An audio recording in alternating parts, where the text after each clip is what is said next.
It's one of the best games on the NFL schedule today, featuring the top two rushing teams in the league. The first place Kansas City Chiefs and the second place Oakland Raiders on a rainy day here in the Bay Area.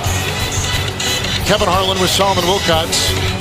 And this game's going to figure to go a long way toward deciding the division winner in the AFC Western Division. And Todd Haley knows how important this game is. He just wants his team to play well, to have few minus plays, and don't turn the ball over. If they feel like they can protect the football, they can get out of here with a win today. Of course, they've gone 3 consecutive games without a turnover. You take a look at Tom Cable leading the change in Oakland since he took over for Lane Kiffin a couple years ago. It has been a long time, Solomon, since the Raiders have had a regular season game this important. And you love Tom Cable's approach to this game. He says, we want to impose our will on the Kansas City Chiefs and find their breaking point.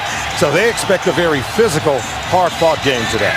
It's the Chiefs, it's the Raiders. Janikowski's kickoff, and away we go in rainy Oakland. Javier Arenas will take it out for Kansas City. And Thomas Howard, along with Michael Huff, bring him down, stack him up 24-yard line and a 23-yard return. This will take us now to the quarterback of the Chiefs. Only Peyton Manning has been sacked more than Matt Castle, who has thrown just 3 interceptions in 7 games. In other words, mistake-free football, no interceptions since the month of September. His ability to protect the football and rely on the power running game. With 2 great running backs like Jamal Charles and Thomas Jones, you have to like the way that Matt Castle is playing football for his team. First down and 10 from the 24. Jones is in the backfield.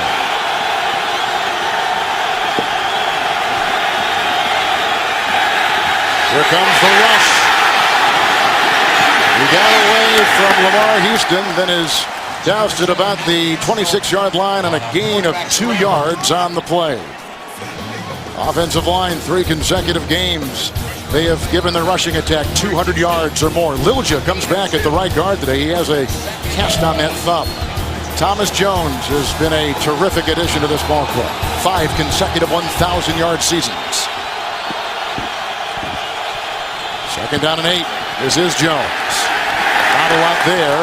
No gain on the play. Houston again, the rookie out of Texas, is there with the stop. Let's take a look at that Oakland defensive line with Richard Seymour. Had a couple sacks last week, and he was terrific and has been that way now in his 2nd season with the Raiders. Rookie out of Alabama, McClain has been a starter since opening day. And in the secondary, and this is the big news for the Raider defense, Chris Johnson is in for the injured Nnamdi Asomugha, who twisted an ankle last week. 3rd and 8 right now. Passing situation, it would seem, for Castle. And Jamal Charles is in the backfield.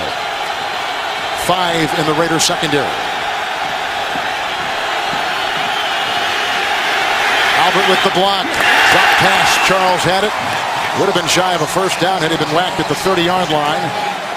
And so the Chiefs are 3 and out on their first possession today. You wondered who could handle the conditions. A wet ball through the hands of Jamal Charles. Good throw from Matt Castle. He's got to be able to make that catch. Whoever can handle the weather conditions today, one of the first games all year. Of course, the Kansas City Chiefs played in a really wet game week 1. Here's the punt by Colquitt. Miller is deep back from the 30-yard line. Flag has been thrown. There goes another flag. Miller dancing his way and finally brought down by Varan Tucker.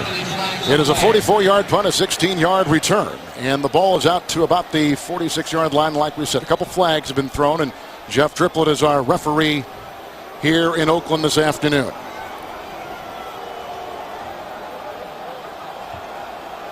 Opposing quarterbacks, by the way, are only completing 53% against this Raider defense.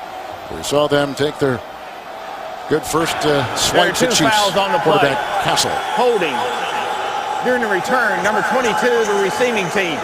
That penalty is declined. During the punt, holding number 34 of the receiving team. Mitchell. That 10-yard penalty will be forced. First down. And that is a look at Todd Haley. And here we go now with Jason Campbell, the quarterback. He threw for 310 yards last week, the most for a Raider quarterback since 2007. He's making his 4th start for the injured Bruce Gradkowski today. And over the last 2 weeks, no team has had a more explosive offense than the Oakland Raiders, led by Jason Campbell. and yet and still, he doesn't know if he'll get a chance to continue as the team's starting quarterback. So his performance in this game today is vitally important. We'll take a look at Campbell, and already a penalty against the Raiders. This is the most penalized team in the National Football League for Coach Tom Cable. And that's something Coach Tom Cable really wants to improve. And he knows in order to win this game today against a team like the Chiefs, who's rarely penalized, they've got to cut down in that area today. From the 20, 1st and 10. Right to work. Bobbled and dropped by Darius Hayward-Bay. Good coverage on the play. Carr was right there. On that left tackle position, that is a 6'8" rookie out of a small little school, Hillsdale in Michigan, Valdir, but coupled with Gallery, pretty big left side of their line. In fact, they've got a huge size advantage over the Chiefs. McFadden is the number 7 rusher coming into today in the National Football League. It is 2nd down and 10 from the 20. That's Khalif Barnes, a lineman and rookie who is eligible and provides a block for McFadden. He then was brought down on the wing by Eric Berry, who is a rookie. It is a gain of 3, and he's out to the 23-yard line. Let's take a look at that Kansas City defense. Now in the 34 mode after so many years in the 43. Dorsey plays the right defensive end. They like his progress. Derek Johnson is one of the interior linebackers. He leads the defense in tackles. And a very young secondary, starting a rookie safety and 2 third-year cornerbacks, one of which is an emerging player in this league, Brandon Flowers, an impact player.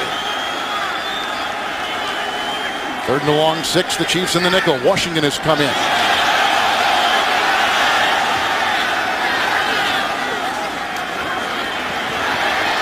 Great pressure. Ball is loose. They blow it dead. Gilberry jumped on it, but it was too late. It was deflected inside, and like the Chiefs before them, the Raiders. So 3 and out, and they got a punt. Yeah, and this is just a play where Jason Campbell's got to get rid of the ball at the top of his drop. See, the ball has to come out now. Prior to the pass rush getting there, they want more consistency from Jason Campbell, not just in today's game, but if he's going to continue to be the starting quarterback for this football team, he's going to have to play with a higher level of consistency. Shane Leckler will be punting to Javier Arenas. Leckler number 1 in gross, number 2 in net in the NFL.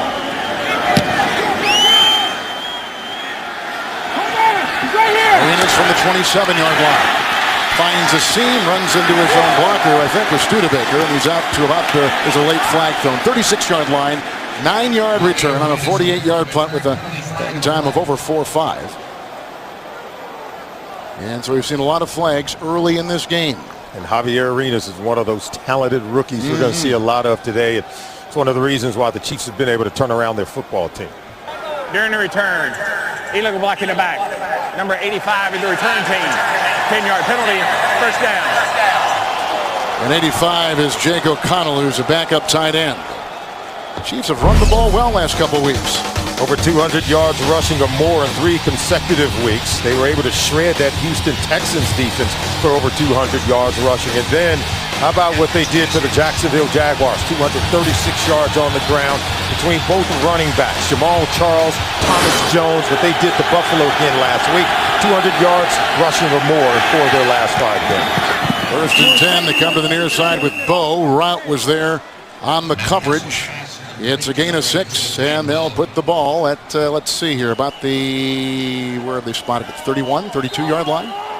They don't put down the ball, and the guy was at the wrong yard line. He was going to spot it at the 25, and then he, wait a minute, hold it. I'm up at the 32-yard line.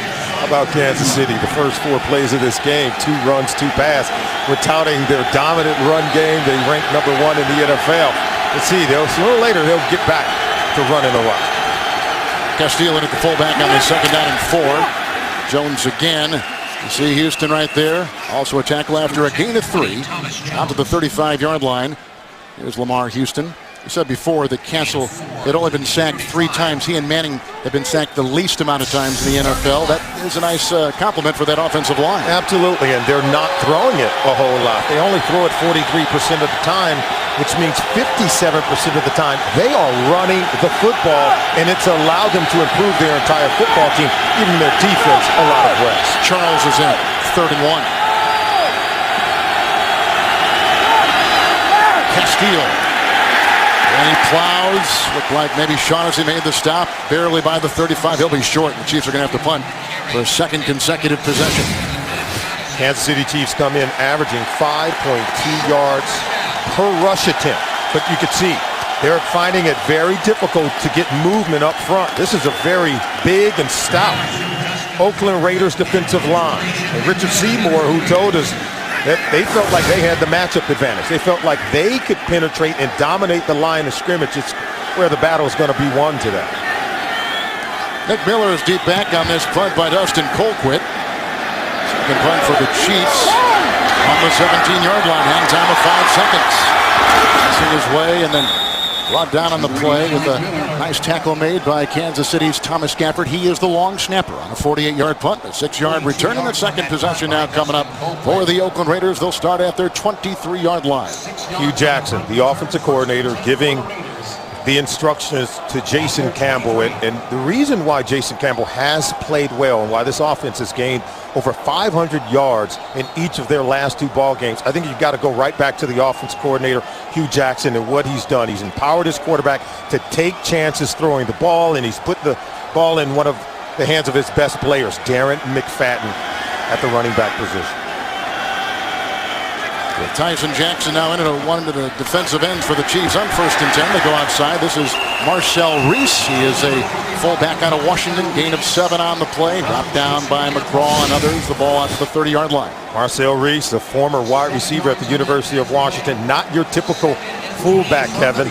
He's one of the guys that Hugh Jackson went to and said, hey, you can be a special player in this offense, but you got to learn to block first. The only way we can put you on the field, you have to be a tremendous blocker. We're going to see how he factors in the running game, blocking at the point of attack today. Carl Johnson out there with the stop. 2nd down and 3. Michael Bush has come in on the Wildcat. McFadden. Lead block by Carlisle. And down across the way, Javon Belcher was over there along with Flowers. It is a gain of 8. He's out to the 38-yard line, and he has a Raider first down. Well, they get out to this left side. Watch how they're able to seal the edge to get him to the second level. See, and if you stop it right there. Now watch how they get the hole here and they kick out there. Creates a nice running lane for Darren McFadden. This is what the Raiders do very well. They have a big, stout offensive line as well. It's going to be interesting to see how they match up against the Kansas City Chiefs defensive line.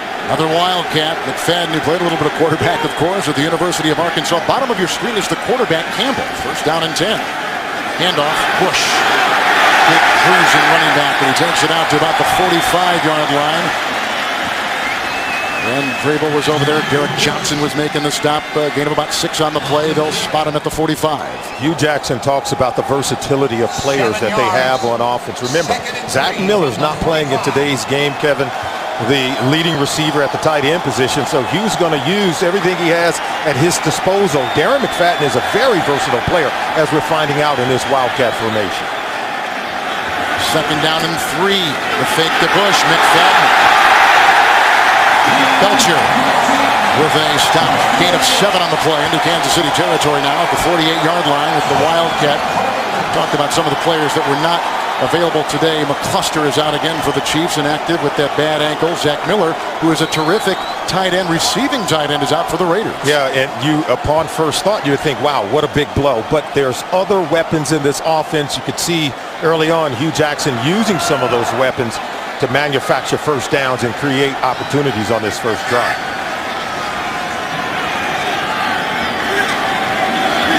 Campbell again back under center on this 1st down and 10. McFadden. Reese with the block on Vrabel. McGraw. Lewis is inactive today. Kendrick Lewis started last week. It's a gain of 1. And the ball to the 47-yard line of the Chiefs. Kevin, in the previous 2 seasons, Darren McFadden only had 1 game of over 100 yards rushing. So far this year in their first 8 games, he's had 4 games where he's topped 100 yards rushing. I asked Hugh Jackson, what did you do with Darren McFadden? He said, he told me the plays that he wanted to run, I implemented them, and he has responded by being a productive player. 2nd and 9. Hallie tries to get him, and Belcher finally does, and very little gain. That's no gain on the play. The 47-yard line as we take you to New York, and James Brown. Kevin and Solomon, Jets trail 28-10 in the 4th, 11 to go. They battle back, send it into OT, and win it on that 30-yard field goal by Nick Folk. Jets put it out 23-20 in OT. Kevin Harlan, Solomon Wilcox. Sounds like a good one. Yeah, JB, New York Jets surviving. Not a lot of people expecting that kind of competitive team for the Detroit Lions. Jim Schwartz has that team improved. 3rd down and 9. Chiefs in the nickel. For Higgins. Coverage on the play by the safety Eric Berry, and that's incomplete at about the 22-yard line. So they were moving the ball. They used the Wildcat, but they can't get it to go, and so it's 7 plays punt coming up for the Raiders. On to punt. Number 21, Javier Arenas, deep for Kansas City. And welcoming our new audience, this is the 2nd consecutive punt for the Raiders. The Chiefs have had it twice. They've punted each time, 3 and out and 3 and out. Leckler will punt to Javier Arenas, who's back at the 10-yard line. Yeah, first place Kansas City and second place Oakland in the AFC West, 2 of the best rushing teams in the league. Leckler will send this into the end zone. And so the Chiefs will get it on a touchback on that 47-yard punt, 1st and 10 at the 20-yard line. Leckler as good as they get. In fact, he's the all-time leading punter in the NFL, over 47 yards a punt. So here's the 3rd possession now coming up for the Kansas City Chiefs. He's what you would call a weapon. He can change field position and keep the Kansas City Chiefs offense hemmed in their own end of the football field, and it really is a thing that helps their defense. 5-2 Kansas City. Nobody really saw this coming in year 2 of this rebuilding project. They got off to the surprising 3-0 start, and many people thought they would falter. Here they are at the halfway point, still leading the division. Jones in the backfield, 1st and 10.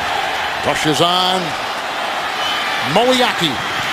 The block downfield by Chambers, and out of bounds he goes. Rout was chasing him on the near side, out to the 35-yard line. That's a catch and run of 15 yards. You love Moriaki. Look, he starts here and comes back across the formations, able to get open at the 2nd level of the defense. No black jersey is within 10 yards of Tony Moriaki, a talented tight end, already contributing, one of those 7 draft picks. He's making substantial contributions to this football team. Branch also got a hand on him. It is a 1st down for the Chiefs. Charles in the backfield.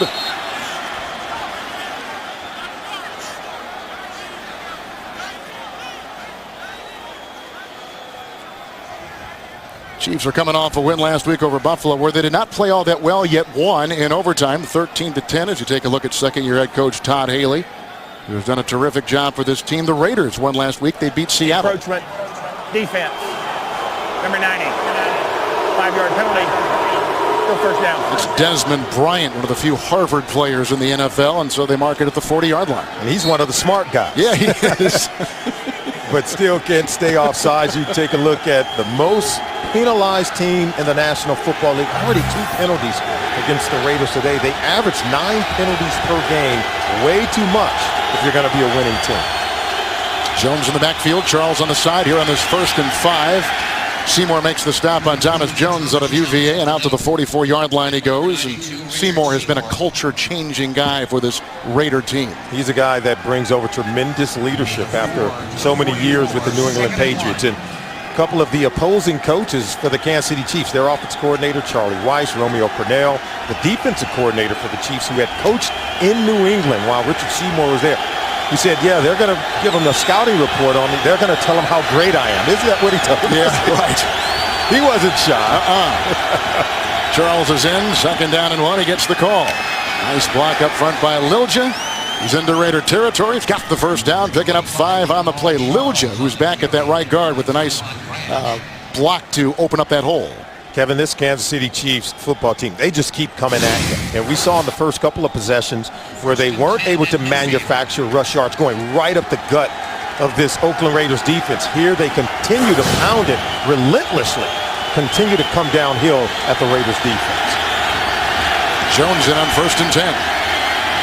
Offering a block for Kessel. Way after him they come again by Houston, chased by McClain. And someone lost a shoe. That was the quarterback, and the slipper does fit still for Castle and this team. They pick up 9 to the 41 of the Raiders. Surprisingly, the athleticism of Matt Castle. Watch how many Raider defenders he's able to elude in the pocket to get positive yards. 1, 2, now 3, and a 4th defender stepping out and is able to move and press towards and beyond the line of scrimmage and getting ever so close to a 1st down.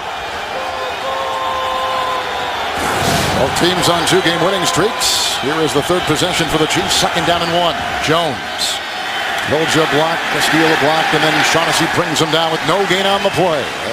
Raider defense is trying to hold stiff here. They are number 26 against the run.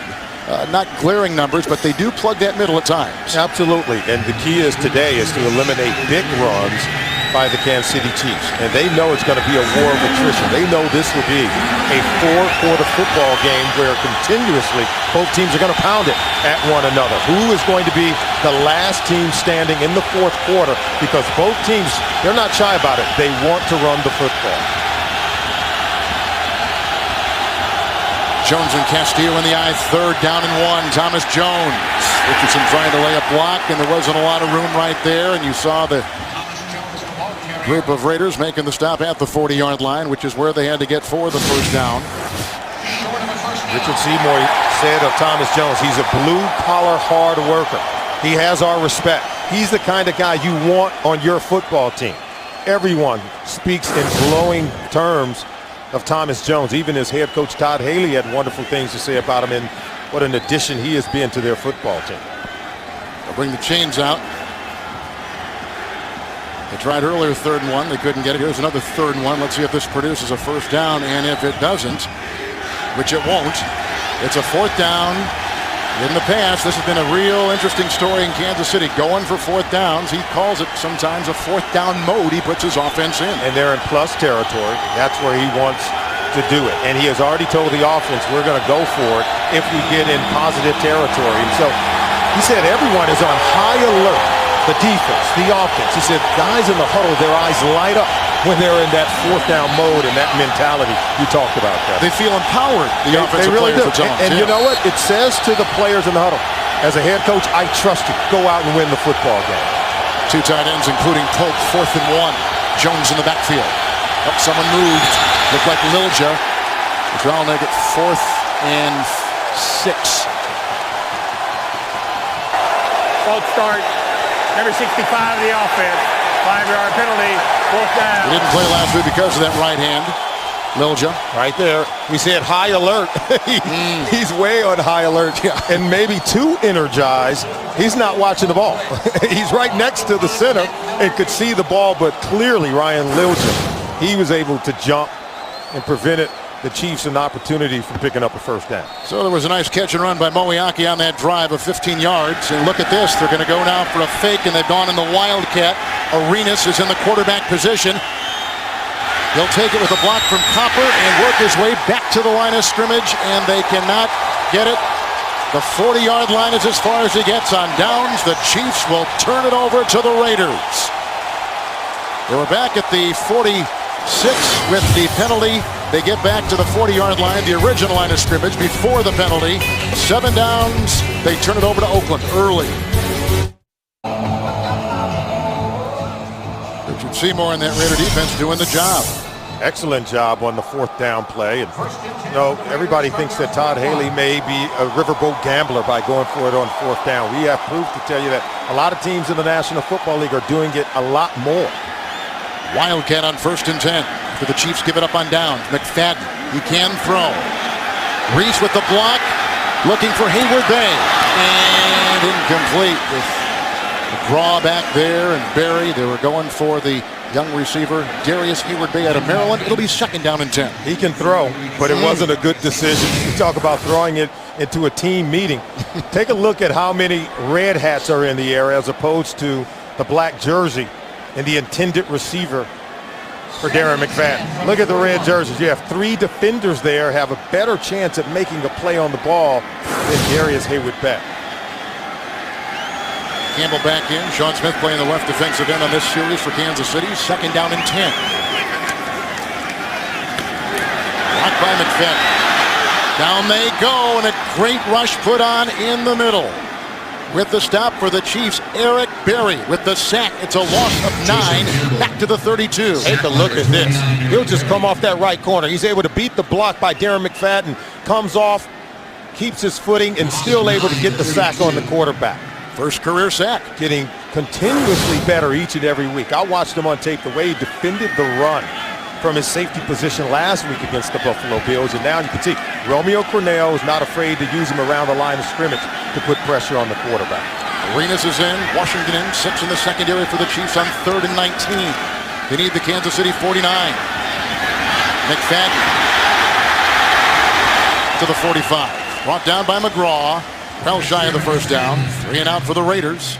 3rd consecutive punt coming up. That was a 13-yard gain. Yeah, you could still see the explosive nature of Darren McFadden. I thought Campbell did the right thing. When you rush 3 defenders and drop 8 in coverage, the quarterback has to dump it down and check it down to the running back and allow Shane Leckler to come in and punt it and change the field position in a positive way.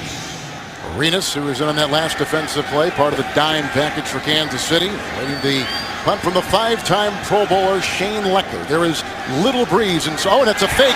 Rock Cartwright, who dances by one defender and then is brought down by Terrence Copper. It's a gain of 1. The Chiefs will get the ball with great beginning field position at the 47-yard line. Copper with the tackle. 1st and 10 for the Chiefs at the Raiders. Did you expect a couple of fake punts, one on each side so far to start this game? I don't agree with the last fake. I think you have to only do that if you're Tom Cable, if you're in plus territory. And with a weapon at punter like Shane Leckler, you can win the battle of field position. Charles in the backfield, 1st and 10. On the move once again. Shaughnessy brings him down. He was a high pick out of Wisconsin a couple of years ago. It's a gain of 4 down to the 44-yard line of the Raiders. I think this play is dead in the water. Look at Demario Williams. He's got you outflanked. Then you have a second-level defender here with Copper. And so you can't even get past the line of scrimmage because they have you outflanked, and a secondary defender is able to make the tackle on Rock Cartwright. I think by formation of the defense, I think that play was dead in the water to begin with. They have emptied the playbook so far, you're right.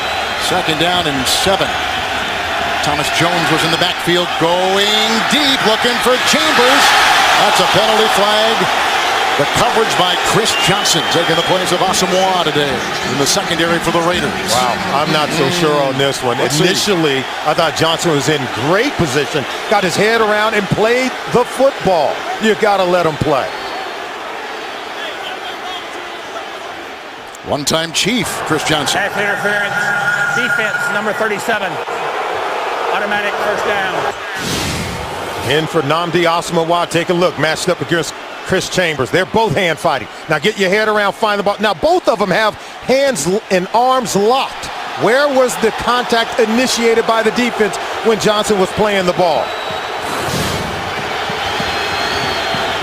30-yard penalty. Jones in the backfield, 1st and 10 from the 14 of the Raiders. Jones, lead block by Moiaki. Tackle made in the secondary coming in. Tyvon Branch. It's a gain of 7 yards. They're down to the 7. You give the ball to Thomas Jones, usually good things happen. He protects the football, over 300 carries and touches of the football since he last fumbled. So you can trust him inside the red zone, and he's a powerful inside runner.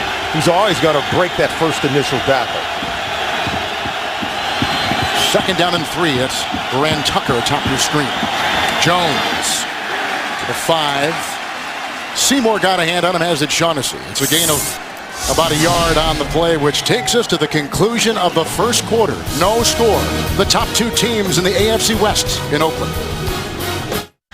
Chiefs head coach Todd Haley has a first-place team in the West. Yeah, there's 3 reasons why this team is in first place. How about the acrimony in San Diego? It's opened the door for the Kansas City Chiefs, and the changing of the guard in Denver as they've said goodbye to perennial playmakers, and the leadership in Kansas City between Todd Haley, their general manager Scott Pioli, seem to be made of the right stuff. This is a football team that seems to do the little things right. Not only do they have a great draft class, but we talk about the few penalties and no turnovers in their last 3 ball games have allowed them to really play at a very high level. 3rd down and 2, starting the second quarter.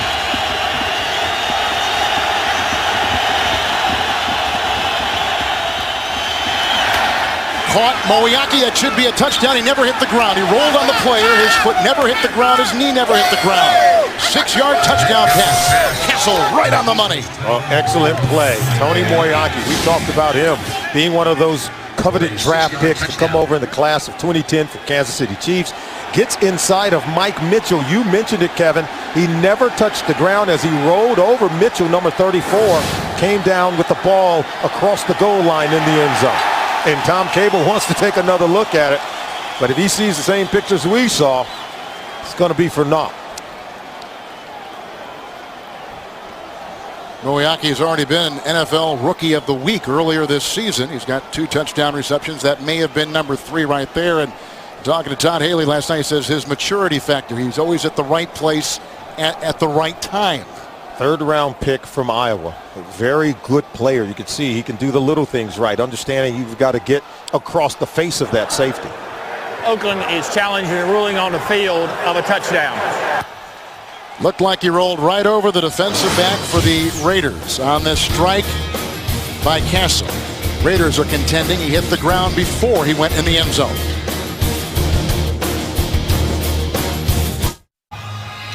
Welcome back, and the pictures show that I stand corrected. It appeared as though Tony Moriaki's knee was down before he crossed the goal line. Take a look at it from behind. You're going to see a knee touch the ground. After review, receiver catches the ball and is down by contact with his knee hitting the ground at the 1-yard line with the ball at the 1-yard line. Therefore, it'll be 4th and goal at the 1. Please reset the game clock to 14:58. 14:58. Oakland has not charged the timeout. I'll show the angle to you again. Tony Moriaki catches the ball as Mike Mitchell drags him to the ground. And you can see that right knee on the ground, and the ball has yet to cross the goal line. It wasn't at 3rd and 2, and now they're at the 1. They got it 4th and 1. And the Kansas City Chiefs are trying to get their attention. Jones, the fake Castle, chased by Mitchell there's a flag thrown into the 1-yard line is where he ran. Asamoah was the lead blocker.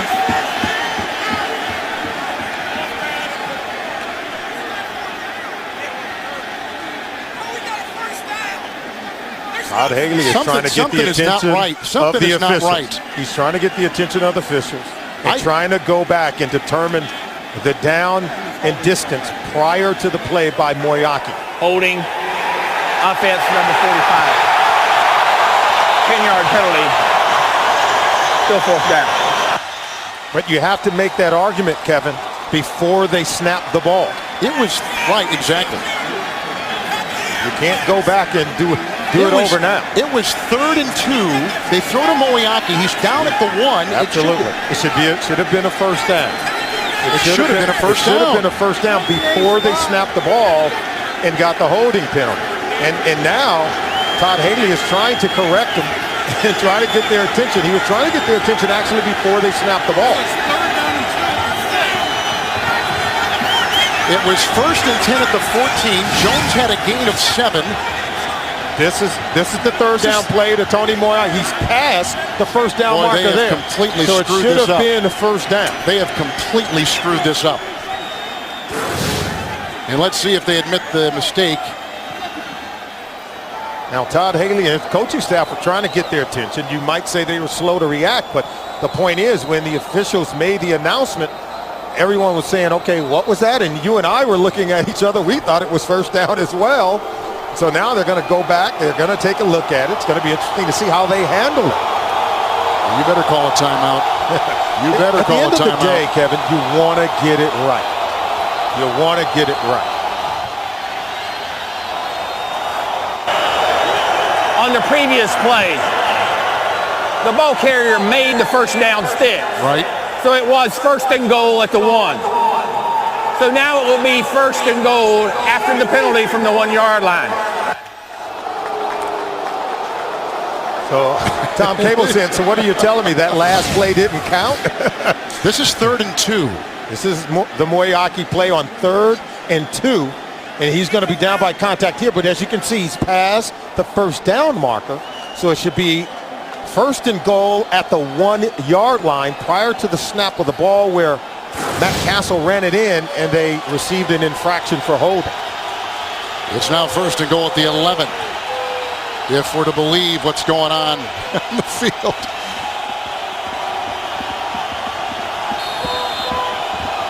Jones in the backfield.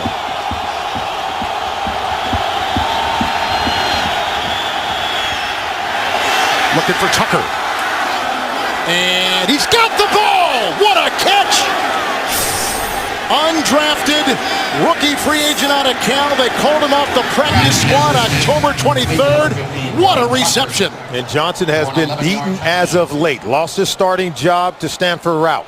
In for Nnamdi Asomugha. Great catch over Chris Johnson for a touchdown. So they're going after Johnson early in this game, Kevin, and they're making big plays. It's how they got down here in the first place when they put the pass interference penalty on Chris Johnson. Yep, that's a key play. You're right to bring that up. That was a 30-yard pass interference penalty, and then they get, and now they challenge again. And that 30-yard penalty was on Johnson, and that catch by Veran Tucker was on Johnson defending. Oakland is challenging the ruling on the field of a touchdown.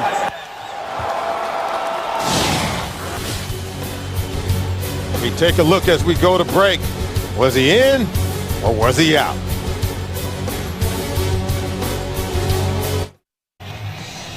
As we return, we're going to take a look at it. Now, remember, the call on the field is that it was a catch in bounds. The left foot does come down. Now, does he drag the second foot? You can't see, but see, the leg is down. And that shin or that knee constitutes 2 feet. And do we see enough to overturn the call down on the field? The ruling was called a touchdown. Does that right foot drag? I don't think you can tell that it did, but I don't know that you have clear, visible evidence that it didn't. Like that right heel, right? Is that what you're looking at, the right heel? Yeah. The left foot we know is down. You can't tell what the right foot is doing, but nonetheless, that left knee or shin area drags the end zone. And remember, one knee constitutes 2 feet in bounds. So I think the play is going to stand as called on the field. And the ruling should be a touchdown. Based on what we saw, I don't know that we saw enough to overturn it, but when they congregate this long, you never know. After review, the ruling on the field stands. Oakland is charged a timeout and their second and final challenge for the game. Which will play a factor. Veran Tucker, with his first NFL reception, is a touchdown. The rookie free agent from Cal, which is that campus is not too far from this stadium. And the Raiders are out of challenges for the game. Now, under 2 minutes, the officials can take a look at it. The officials can challenge it for the Raiders, but that red flag has to stay in Tom Cable's pocket. Would you expect anything less than a game with all this going on? A couple fake punts, a challenge here, a challenge there, some questionable plays, a mistake on the field. Here's the extra point, which makes it 7-0 for the Kansas City Chiefs. Suckup puts it through. Castle's got the touchdown pass, his 11th of the season. They work on Asomugha's replacement. 7-0 Kansas City.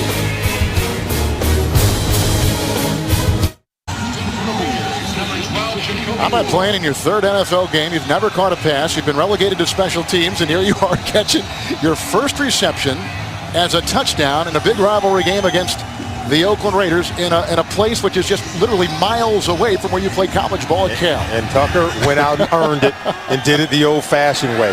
Boy, what a play. This is Jacoby Ford who will take it out. He is a rookie out of Clemson, a fourth-round pick. And Studebaker's got his arm around his waist and hugs him out at about the 27-yard line. 26-yard line. Here comes Jason Campbell. He and the Raiders are down 7-0 here early in the second quarter. We are back in Oakland. It's an 11-yard touchdown pass to Veran Tucker for Matt Castle. It's given the Chiefs an early 7-0 lead. We're just seconds into this second quarter, and here come the Oakland Raiders from the 26-yard line, 1st and 10. McFadden is in the backfield with Reese.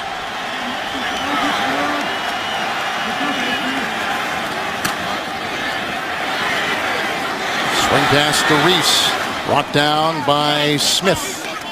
Little catch and run that time of 1. He's out to the 27-yard line, and coming up on the Sprint halftime report from New York, James Brown, Dan, Shannon Boomer, and Coach Bill Cowher for the latest scores, news, and highlights. That's coming up from our CBS studios on the Sprint halftime report. Sprint is based in Kansas City. Here are some early notes. If I would have told you before this game that the last team to beat New England and New Orleans back-to-back, the Cleveland Browns. Peyton Hill is having a big day and a win of the Browns over the New England Patriots. And speaking of a win, how about the Oakland Raiders? They've got to get it going. They want to run behind that left side of Valdir and Gallery. 76, the offense. 10-yard penalty. Still second down. Gallery picks it up on that 2-yard gain by McFadden, and that wipes that away, and they'll mark it back. Another penalty against the Raiders. They now have 4. Tom Cable is so proud of this offensive line. It's an area that where he once coached, and as the head coach, he still puts a tremendous emphasis on his offensive line and just how physical they are. And he said we have the makings of that on the left side at that left guard position with Robert Gallery and Jared Veldier, the rookie, at the left tackle position. So they got to continue to pound the rock running the football. In the nickel, 2nd down and 9. Make it 2nd down and 19. There's a fumble on the play, and the Chiefs on the run grabbed it. That is a turnover. It's the first in a couple games for the Raiders. It was picked up, and Gilberry out of Alabama comes up with the loose ball. McFadden fumbles it, and the Chiefs take over. This game, we talked about it, will come down to the war of attrition, but the ability to hold on to the football, Darren McFadden puts it on the ground. And how about the Kansas City Chiefs being opportunistic all season long, comes away with it inside the Oakland Raiders territory. And now it's up to the defense to keep the Chiefs out of the end zone. Derek Johnson looks like he got that ball free from the Raider 26. It's a 1st and 10 with Jones in the backfield. And the call, that's a fumble. And there we go. The Chiefs have recovered.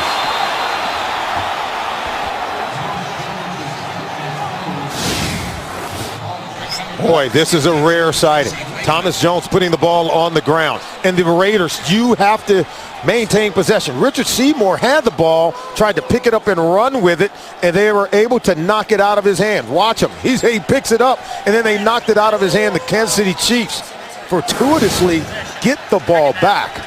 Look at the first fumble since he played here against the Oakland Raiders while playing with the Jets. 2nd down and 17. Charles dancing on the near side to the 31-yard line, and he was chased pretty quickly. They had all kinds of players down there for the Raiders. It's a gain of a yard. Wembley was over there making the stop. The ex-Cleveland Brown to the 31. Missed opportunity for the Oakland Raiders to get the ball back. And you got to believe you continue to allow Matt Castle to hang around your goal line here on a huge 3rd down. If I'm Matt, I would not try to get too much out of this play. Check it down if you have to and allow yourself to get points out of this possession. Charles in the backfield, 3rd and 15. They need the 16. Jamal Charles. Brought down on the play by Mike Mitchell. Picks up 6 on the play. So now 4th and 11. And here comes the field goal unit. Ryan Suckup to try a field goal for the Chiefs. No gambling here for Todd Haley. He understands this is a wonderful opportunity to get more points on the board after the generous turnover by Darren McFadden. Suckup had the game winner from 35 yards last week against the Buffalo Bills. This will be a 43-yard try. His long's 45 this year.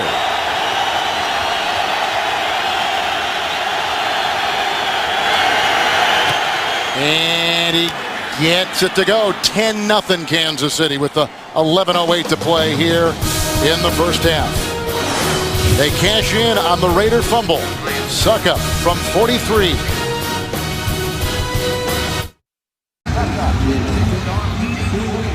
Top 2 teams in the AFC West. You see the scoring drive. They got the ball with the McFadden fumble. They get a 43-yard field goal from Suckup. 10-0 Kansas City. Early in the second quarter of play. The rain has begun to fall once again. It's been falling since early this morning here in the Bay Area. Jacoby Ford is back, but this is going to go short.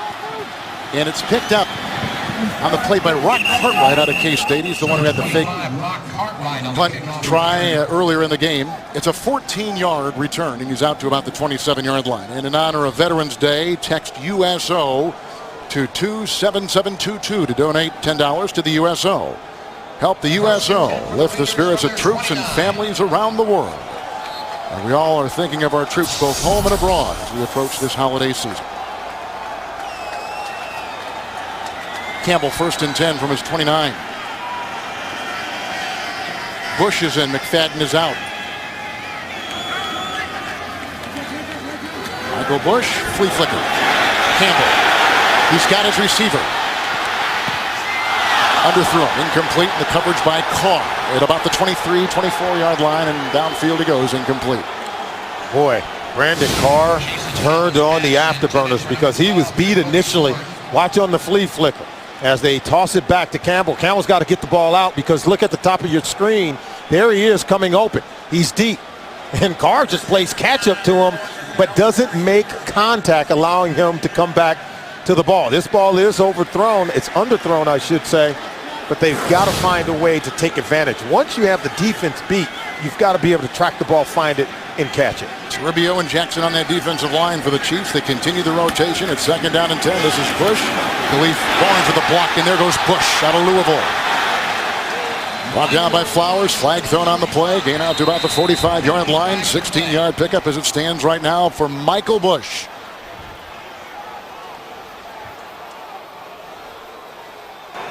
Illegal motion offense. Number 69 moving forward at the snap. 5-yard penalty. Still 2nd down. That's Barnes, who is a tackle eligible on the play. Let's take you to James Brown in our CBS studios in New York. Kevin and Solomon, does it make any difference who Peyton Manning has as a receiver? This case here is the familiar tight end, Jacob Tamme. 3-yard play, capped an 11-play, 76-yard drive, 13-7. Eagles back to Kevin and Solomon. Next man up, JB. That's the motto with the Indianapolis Colts. With the injury to Dallas Clark. Oh, a bobbled snap. Campbell falling the ball at the 14-yard line. That was 2nd and 15 on that particular play. Now it's all the way back to the 14. Oh, you mentioned it. Take a look at the snap. Oh my this gosh. ball never got to the quarterback. Samson Tatelli never get it up to Jason Campbell. It's wet. The ball is wet. You can see players sliding all around. And ball security's priority number 1 for every single player handling the football. That includes the center who's snapping the football to his quarterback.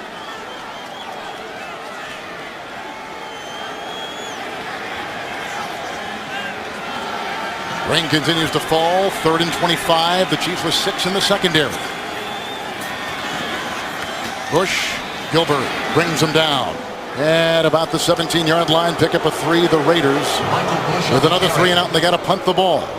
Well, I think the fans are booing because of that 3rd down call.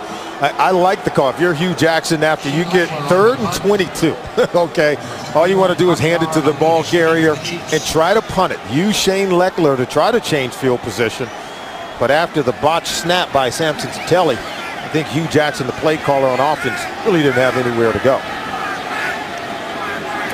Leckler to boot it. And Javier Arenas, a rookie, a 2nd-round pick out of Alabama. Up into the rain he looks. He'll dance. And brought down from behind. Trevor Scott riding him down about the 34-yard line. 53-yard punt. 5-yard return. Here comes Matt Castle. Here come the Chiefs. Shutting out the Raiders so far.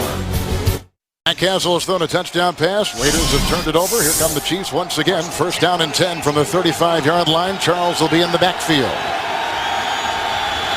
The rain is picked up just a bit here in Oakland. Castle. Bow. Ridden out of bounds across the way by Rout. He'll gain 9, close to a 1st down. He's up to the 44-yard line. And right now, you can tell Charlie Weiss is being very aggressive in the play calling, allowing Matt Castle to make plays throwing the football. I think it was Tom Cable who told us that we have to be able to stop the run and make Matt Castle beat us. And right now, you have to be careful of what you ask for. Charlie Weiss is dialing up significant plays. And how about Matt Castle? He's making plays throwing the ball to his receiver. Jones is in, 2nd down and 1. Jones, he was devoured. Seymour stops him in his tracks. No gain on the play. Seymour can be one of the more dominant football players in the National Football League when he makes his mind. And watch him just slant down and is able to get penetration, a disruptive force in the backfield of the Kansas City Chiefs. Brian Waters, he's no slouch. He's one of the best guards in the NFL. And Seymour just using like a rag doll. 4-time Pro Bowler. Yeah, tossing him aside and making the tackle. Chiefs have failed on their previous 3rd and 1s today. Jones gets it. Lilja leads, and they fail again. Stopped in the play by Desmond Bryant. 44-yard line, and that'll be a 3 and out for the Chiefs and Coach Todd Haley. We told you the Raiders thought they could win the physical battle at the point of attack. And now they just need to compete in terms of the mental battle and avoid the penalties and mistakes and the costly turnovers. Nick Miller is back. Tom Cable told us on Saturday morning, he said, you know what, we think we got more speed than the Chiefs do on special teams. We feel we got an advantage there. And now it's time to make plays. He said they can't just talk about it, they have to make plays. Colquitt's punt. 15-yard line. Tucker can't get him. He's brought down. Studebaker was there. Mays was there. 2-yard return, 41-yard punt. Here come the Raiders, who trail 10-0.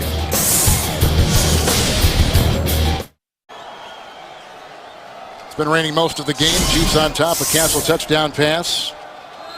Slippery ball. We've seen a fumble by McFadden already for the Raiders. It's affected the home team more so than the visiting team.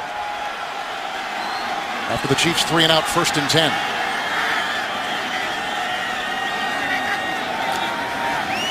McFadden.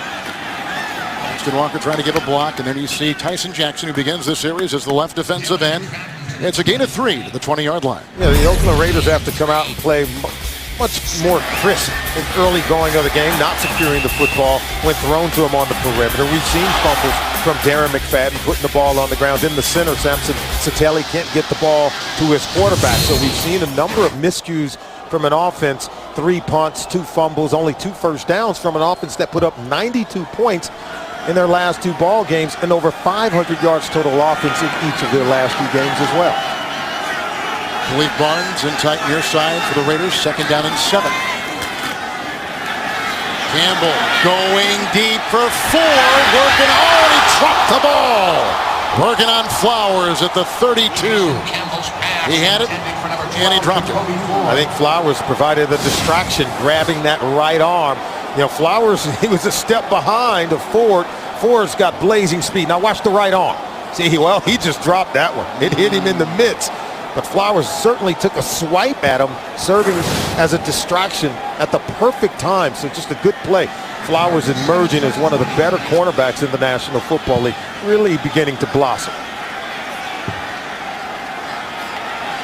Chiefs with 6 in the secondary, 3rd and 7 for Campbell, the ex-Redskin. Right up the middle they come. Screen pass. Great play defensively by Derek Johnson. A loss of 5. Back to the 15.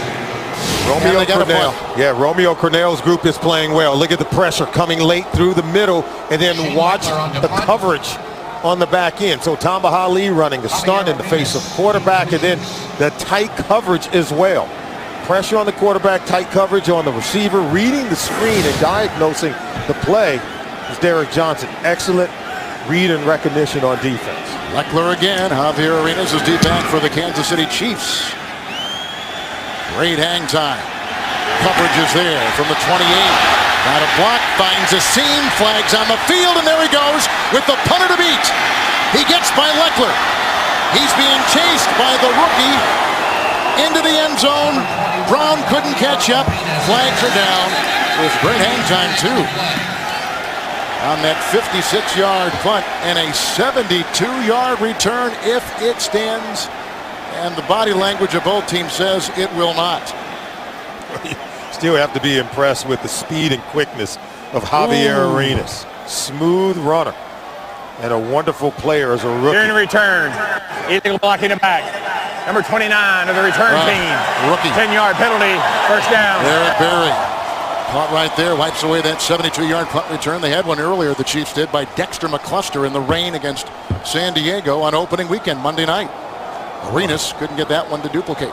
Arenas is going to be looking for more. He wasn't even fazed by Shane Leckler's position. He blew right by him. And you can't say enough about the rookies. Yeah, Berry was penalized on the play, but he, Arenas, and Moriaki, the contribution they're getting for the rookies, it's like playing with house money. Bryant will be in for Seymour on the defensive line here for the Raiders, who do have a sellout for the first time since last season, opening Monday night. 1st and 10, the Chiefs at the Kansas City 21. There's a flag. Here comes Shaughnessy after the scrambling Castle. Throws it away as he was hit. And and that's going to be offsides. It looks Castle pressured on the play by number 77, Matt Shaughnessy, a penalty flag on the play. Castle, who has played in this stadium just a couple years ago for the Patriots in these same exact conditions for New England. And played well. 4 touchdown passes. Offside defense, number 99, lined up in the neutral zone. 5-yard penalty, first down. Rookie out of Texas, Lamar Houston. Yep, a couple years ago when Tom Brady was out with the blown knee, Castle was taking his place the entire season. And on the week that he buried his father, his dad died earlier in the week, he came in here and threw 4 touchdown passes. That one to Wes Welker right there. And they beat him 49-26. First and 5, another flag. Thomas Jones, who was taking it right there, and he was brought down by the ex-Jacksonville Jaguar, Quentin Groves, as he was out to about the 25-yard line. Minimal gain. Offside defense, number 37, lined up in the neutral zone. 5-yard penalty results in a first down. Another penalty. That's 7 now on the Oakland Raiders. And you can build your own football dynasty and compete year-round with CBSSports.com franchise football. Find out more at CBSSports.com/franchise. These new Raiders look like the old Raiders, don't they? Yeah, and they're almost hitting their game average of 9 penalties per game. As we said, most in the National Football League, already with 7 in the first half. Charles, first and 10. Pope was in the block. He dies. There's another flag. The block was on Cam Wembley. And out to the near side at about the 42-yard line was rumbling Charles. Gain of 11. Let's see what happens on this one. We've had a penalty flag thrown on 3 consecutive plays. Holding, number 45 of the offense.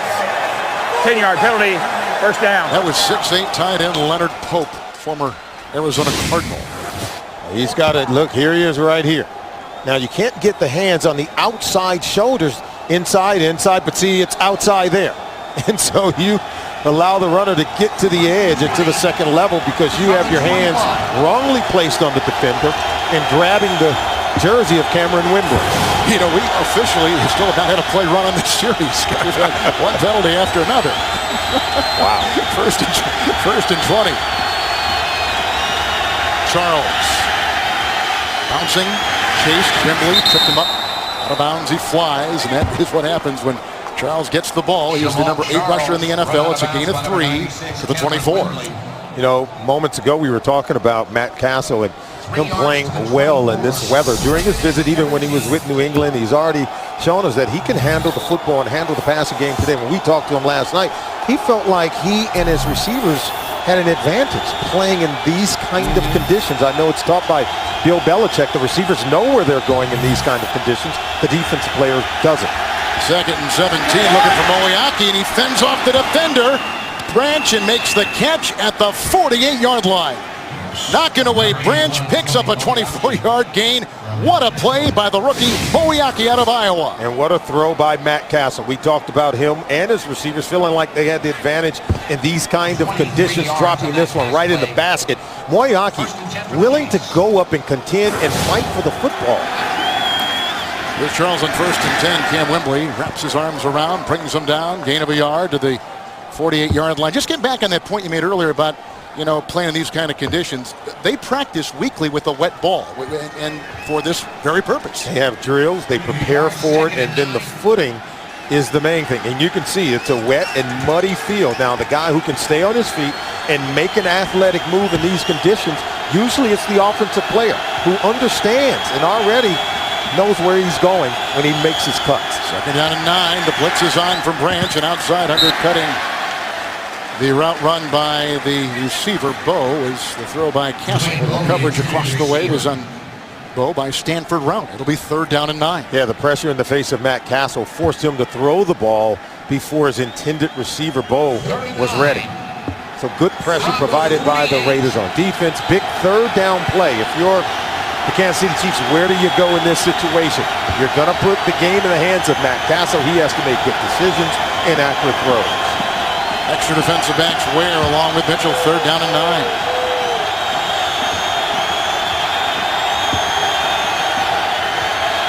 Blocked by Richardson, the right tackle. That is a first down catch by Terrence Copper, the 7-year veteran out of Eastern Carolina. Working on the near side, working on Michael Huff. 19-yard pickup. They'll put him at the 32 of the Raiders. They play a lot of man coverage, and watch Chris Johnson. He's got to be able to shrink the distance between he and the receiver, Tucker, who he's covering, and he doesn't even make the tackle. Can't even get him out of bounds. And so you've got to tighten up the coverage to prevent the catch. More importantly, your Johnson, you've got to be able to make the tackle on Copper. How about this drive? They've got Moiaki for a catch of 23 yards. Copper right there for 19. You see Kevin Ross, defensive back coach, telling Johnson, you got to shrink the distance between you and the receiver. First and 10. This is running back Thomas Jones, and he was brought down on the play by Matt Shaughnessy. Kevin Ross used to be a defensive back for the Kansas City Chiefs. And a very good one. Yes, he was. It'll be second down and 10 at the 32. How about this rivalry, Kevin, between two old AFL teams who fought for legitimacy and fought for respect, the Kansas City Chiefs and the Oakland Raiders, back on top again inside of this division. Castle has thrown a touchdown pass. Raiders have coughed it up. We're at the 2-minute warning, and the Chiefs are shutting out Oakland. Well, you knew with Asamoah out, they would work on Chris Johnson, his replacement, and sure enough, those numbers tell an interesting story. Thrown at him 3 times. They've caught 2 of them, and that third time was a 35-yard penalty, so 66 net yards for the Chiefs when throwing at Johnson. It's Bull outside on that second down and 10. He was wrestled down by Routes, and they'll put the ball at about the 23-yard line. It's a pickup of 9. It's close to a first down. Bo has caught a touchdown pass in 3 consecutive games for Kansas City. For offenses like the Kansas City Chiefs and a very smart offense coordinator like Charlie Weiss, they'll look and find an area where they know they can attack. Now, they believe they can run the ball. They're not going to get away from that. They've already run it 20 times and thrown it 11 times, but when they do throw it, they seem to be targeting Chris Johnson. Jones in 3rd and 1. Moiaki, and he dropped the ball at the 22. He caught a long pass on this drive earlier of 23. 4th down, Chiefs are going to have to go for 3 points here. A rare sighting, Tony Moiaki. Look, he tried to catch it with his hands. That's the right thing, but got to possess it. Fighting the ball just a little bit and needing to look it in. Obviously trying to run while catching.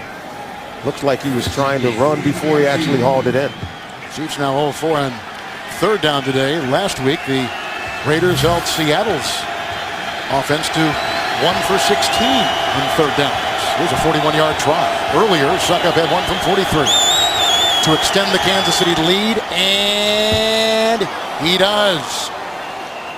13. Oh, flag is thrown. 29-yard line. Late flag came out. Holding, number 96, the offense. Studebaker. 10-yard penalty. Repeat 4th down. So we have 7 penalties on the Raiders, and now on Kansas City 6 for the day. On the right side, take a look at it, see if we get some movement. Here's Holden. Yeah. Oh, yeah. When you start stretching that jersey, it becomes pretty clear, doesn't it? Absolutely. Now, Studebaker has really been a nice player for Todd, a young player for Todd Haley. The career long for Suckup is 53. This will be a 51-yarder. Little breeze, heavy air because it's been raining all day, misting right now. As the Chiefs try to build upon their lead. 51-yard try. Fake and a pooch. No one is there. Will it stay in bounds? We got the English and it rolls in. So the Chiefs will send it back. It's a touchback. It's a 33-yard punt in essence by Suckup. Well, we've seen some interesting special teams calls today, haven't we? Yeah, Todd Haley said we wanted to pin him deep inside the 10 or 5-yard line. That ball rose into the end zone. He wasn't happy. All right, coming up on the Sprint Halftime Report from our CBS studios in New York, James Brown, Dan Shannon, Boomer, Coach Cower, with scores, highlights, and news around the NFL. That's coming up on the Sprint Halftime Report from New York. Brett Favre threw for a career high, over 440 yards today for the Vikings. You see this interesting note here on the Raiders, what they've done offensively the last 2 games. But struggling today. Distance in from the 20 on the touchback. Intercepted by McGraw. And he's got room to roam. getting a block on the play from Washington. Out of bounds about the 25, a 20-yard return. The Kansas State Wildcat McGraw, who is, as you can see, slow to get up on the second Raider turnover today. All week you heard the Oakland Raider coaches talk about Jason Campbell and saying we need to improve at quarterback. We need to improve on offense. I'd say, how do you get over 500 yards total offense as we take a look at this throw? And just a poor decision by Jason Campbell. And after so much productivity the last 2 weeks on offense, how do you get better? How do you improve? They said, wait, we need more consistency out of the quarterback, Jason Campbell. And there you see a lack of it. Cost him a turnover. We're under 2 minutes, and so this is a review from the press box, the NFL booth up here. Remember now, the Raiders were out of challenges, so it certainly wasn't them. 55 seconds to play here in the first half, and so Jeff Triplett will go over and take a look at it. And let's see what we can see here. I wonder if he was touched. He got the interception's not in question. Yeah, the hand was on him. Now, did he touch him while he was down? Okay, right there. Yes, there's the hand. Yes. He's down. He's down. Ball should be marked at the 45-yard line. You got it. You're right. And the officials on top of that one. So let's step back here just a bit. We've got the top two teams rushing the ball in the NFL. We've got the top two teams in the West, both with resurgent seasons. First sellout here in Oakland since last year, game 1. And yet the Raiders don't look sharp as they have the last couple of weeks. Kansas City's been opportunistic, and it's been an interesting first half so far. I'm going to give both of the defenses a lot of credit because so far Kansas City only 43 yards rushing. The Raiders only 40 yards. But the quarterbacks have to be able to make plays. We've seen Matt Castle do that for his head coach, Todd Haley. But how about this? Only 9 yards passing for Jason Campbell. And so he's got to be the difference maker to really balance out the offense and lend more productivity for his offensive coordinator, Hugh Jackson. Last couple games for Campbell, games where the Raiders as an offense had over 500 yards in both games. First time in the long history of this Oakland/LA Raider team. Last 2 games, 4 touchdowns, no interceptions for Campbell. He had lost the starting job to Bruce Gradkowski, who then had to leave earlier in the season with a bad right shoulder. And Cable came out this week and said, no, the clear-cut starter for this team is Bruce Gradkowski. Yeah, and they feel that Bruce Gradkowski just gives them a greater upside. He plays with a feisty tenacity that the other guys in the huddle tends to respond to. And while they've been so productive the last 2 weeks without Gradkowski, they feel like when they plug him into the offense that everything opens up, that the other players are so much better around him. Because he's a guy that when the play breaks down, he really does positive things. Kansas City player intercepts the ball, but is touched down by contact at the 45-yard line of Oakland. It's 1:02 on the game clock. Reset the game clock to 1:02. It'll be 1st and 10 for Kansas City on the Oakland 45. And alert, Johnny Lee Higgins is the guy who got him on the shoulder while his knee was down. And he said the 35-yard line. I think he meant to say right. The 45-yard line is where the ball is going to be placed. Began our broadcast. You can see the turnover story right there, which is significant. We said earlier, this is the biggest game for the Raiders in probably 8 seasons since the Super Bowl year of 2002. Oh, absolutely, particularly so late in the year. And now they have to show up here in the first half. Charles in motion, 1st down and 10. Jamal Charles, Mitchell, chase him out of bounds. Another flag at the 50-yard line, which was 5 yards in the backfield. 13-yard gain as it stands right now for Jamal Charles to the 32. Illegal use of hands to the face, number 93 of the defense. Penalties decline. The result of the play is a 1st down. That's Tommy Kelly. And the 8th penalty for the game called on the Oakland Raiders. They're seeking their first 3-game win streak since 2002. When you talked about how successful they were and had a run to the Super Bowl, well, if they're going to get that 3rd game here today, they're going to have to cut down on these penalties and mistakes.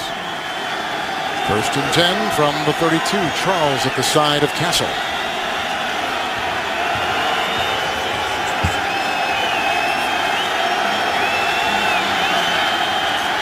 That's Copper on the left slot.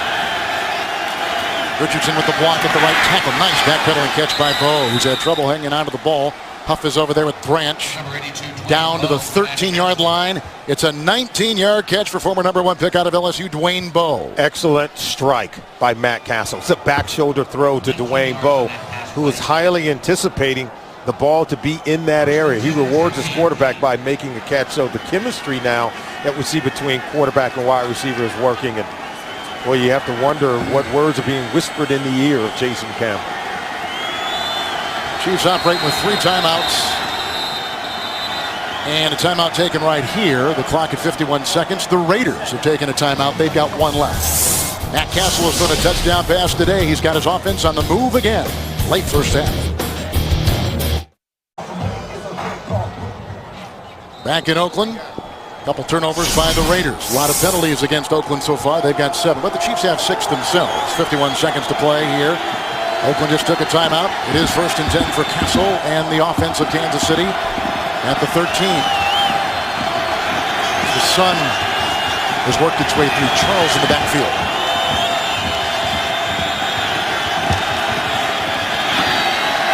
And for Bo, knocked away beautifully at the last second by Jeremy Ware. He's a rookie out of Michigan State. Nice play by the rookie.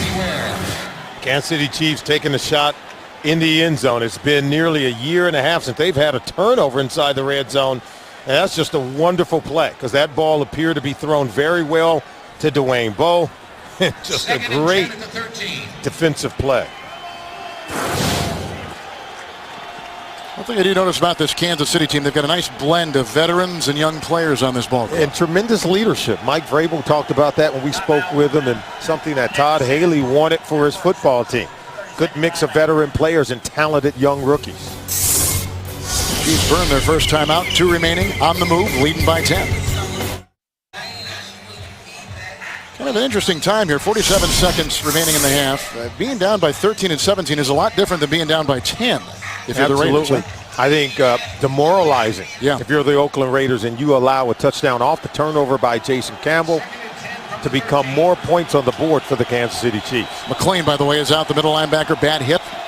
We don't know if he's going to return. Ricky Brown taking his place. 2nd down and 10 for Kansas City. Chiefs with 2 timeouts from the Raider 13. Well, here comes Tom Cable running out in the field, and he is going to take a timeout. That's the last timeout for the Oakland Raiders. Well, here's what Tom Cable was seeing. 2 guys run off instead of 1. Now they only have 10 defenders on the field. Very hard to keep the Chiefs out of the end zone. You only have 10 defenders, and here you see Tom Cable saying, yeah, let's call a timeout. Make sure we have enough players on the field. So miscommunication by the Oakland Raiders. Jones is in the backfield. 2nd down and 10. Jones 11 carries and only 8 yards today.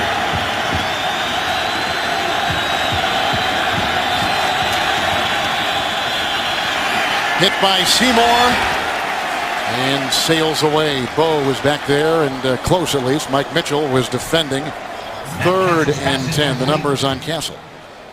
Everyone knows the Oakland Raiders like to play a lot of man-to-man coverage, and Kansas City Chiefs are running a lot of rub techniques or picks on defenders, trying to free up one of their wide receivers to get into the end zone.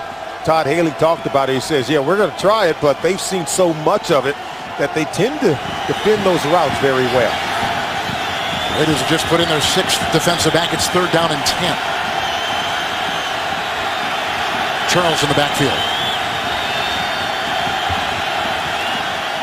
Blitz by Branch. To the end zone for Copper. Almost picked off by Rout. There's a flag. Wow.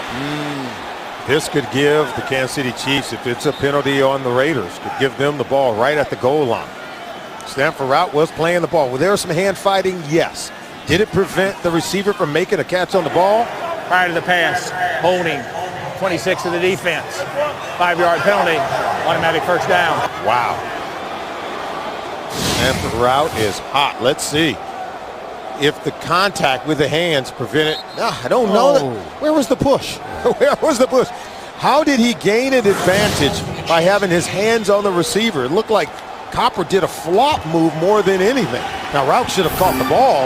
If anything, they should have penalized him for that. So it's first and goal at the 8. Castile is in. Oh, look at the great movement inside by Huff. Blitzing from the corner. Throwing it back for a loss to the 15-yard line.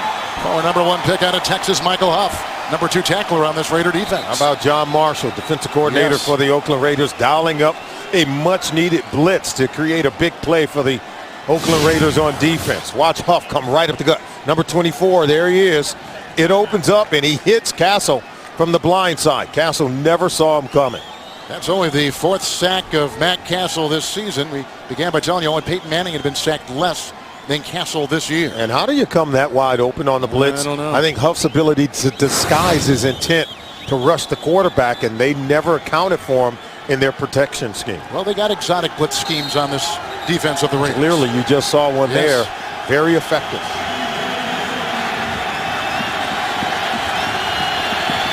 Charles remains. Second and goal at the 14.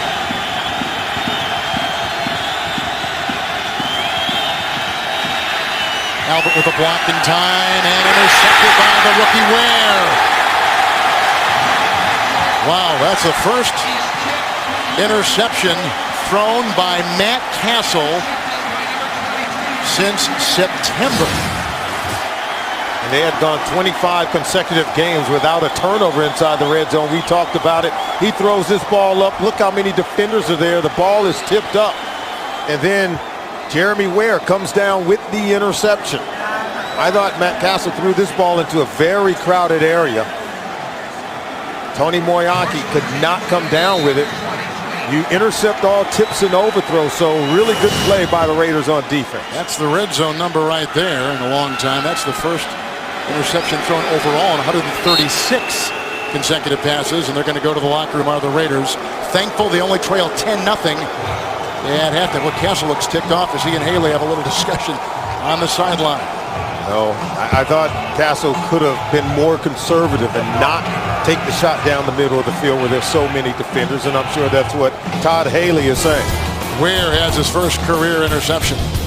Castle has thrown a touchdown pass. Raiders have turned it over twice. We're at halftime in Oakland, and the Chiefs leading Oakland 10-0. Welcome back to Oakland, California, where the Kansas City Chiefs are on top 10-0. Well, an interesting first half. Let's take a look at the points of protection brought to us by Allstate today. Yeah, the points of protection, obviously, you got to talk about the way that both teams have played, and the inability to protect the football, I think, has to be priority number one. The Kansas City Chiefs, in terms of their ability to finish drives where they've had opportunities inside the red zone, they've been able to capitalize. And then the Oakland Raiders, 2 turnovers in this game, and I think it's just been one of those things where they have not focused in this kind of weather, so they have to be able to clean up their act. 14 total penalties for 130 yards against the Oakland Raiders, and so they have to begin to play so much better here in the second half. I believe they will. I'm sure Tom Cable has talked to his football team at halftime and talked about those points of protection, protecting the football, fewer penalties, and they've got to begin to get more production in the second half out of their quarterback, Jason Campbell. Only 9 yards passing in the first half of the game. And our second half is underway. Jacoby Ford from the 5. Finding room, and there he goes! Oh, the Raiders have started the second half in high fashion. 94-yard return.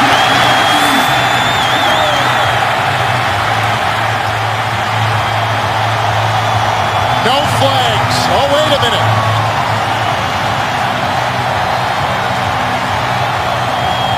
I don't know why we had that up there, but it was wrong. There are no flags on the field.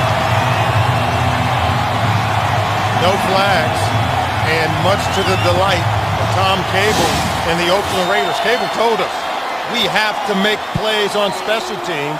They're going to bring it back to this side. Look at that. Excellent play, no holding, no penalty flags. He makes the kicker whiff, and then the speed of Jacoby Ford just torches the coverage team for the Kansas City Chiefs. After the score, unsportsmanlike conduct. Oakland. Number 54 jumped in the stands after another player had already been in the stands.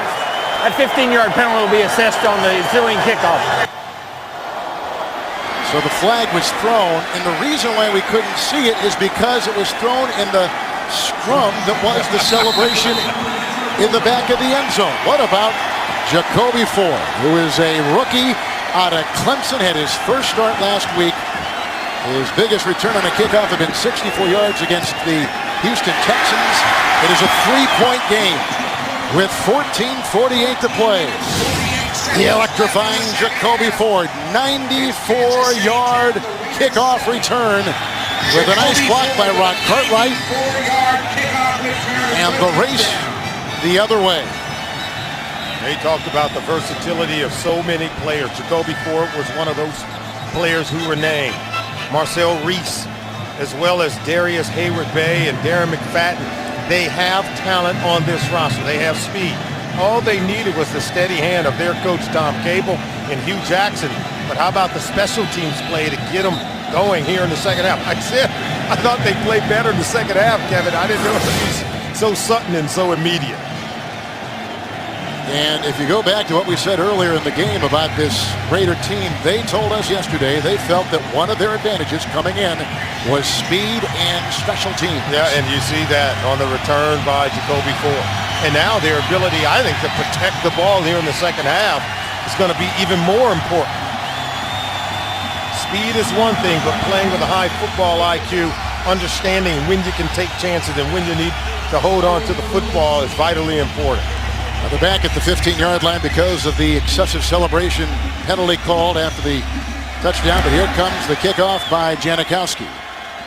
Javier Arenas at the 13-yard line.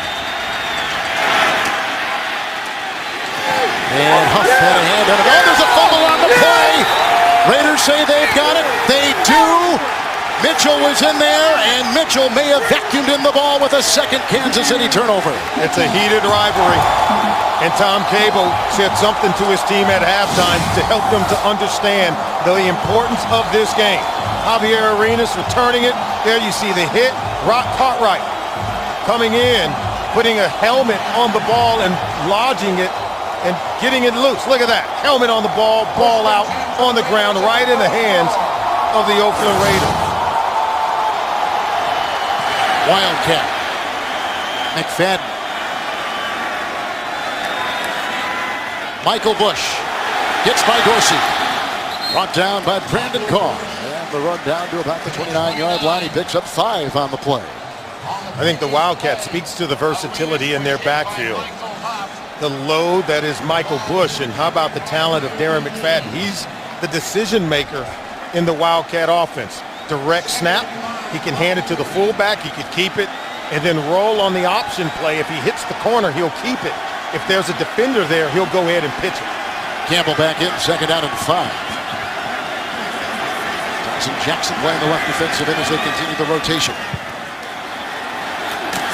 Back by Beldier, tackle made by Vrabel and Jackson on McFadden. It is no gain. They stay at the 29. And how important is it for the Oakland Raiders to get points out of this possession? Points off turnovers. We said the Kansas City Chiefs had not had a turnover in their previous 3 games. Only 4 turnovers all season long, and they've given off 0 points off turnovers. It's one of the trends that Tom Cable would like to break on this possession. 6 defensive backs for the Kansas City Chiefs, third down and 5.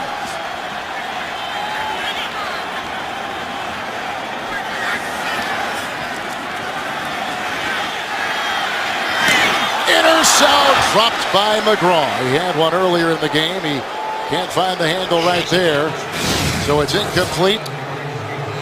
Accuracy and consistency. That's what they want from Jason Campbell. This ball's not thrown, and you have to ask, was Myers being held by the defensive back? He certainly didn't fight for better position to get to that ball, and he has to get to it or it could have been intercepted. Here comes Janikowski now, 47-yard try, trying to tie the game. What an incredible 2 minutes if he gets it, and he does not. Wide left. Wow. The Chiefs dodge a bullet after they fumble on the kickoff. So Arenas coughed it up. Raiders can't cash in. It stays 10-7 Kansas City. We have seen a little bit of everything in this game so far this afternoon. Boy, have we. And the lack of production on offense by the Oakland Raiders, and then the missed field goal by Sebastian Janikowski really hurt the team and robbed them of some of the momentum gained by possessing the turnover. Charles in the backfield, first down and 10. Chambers hit on the play after the gain of 5 by Stevie Brown, a rookie out of Michigan. It's up to the 42-yard line. They're continuing to work on Chris Johnson, and boy, does he respond. Watch the break on the ball. 3-step drop, run right through the defender, leading with the shoulder to the chest area. So good hit, good contact. By Chris Johnson. Second down and 4. Flag, that's Charles. Brought down on the play by Lamar Houston as the gain was good for a yard to the 43.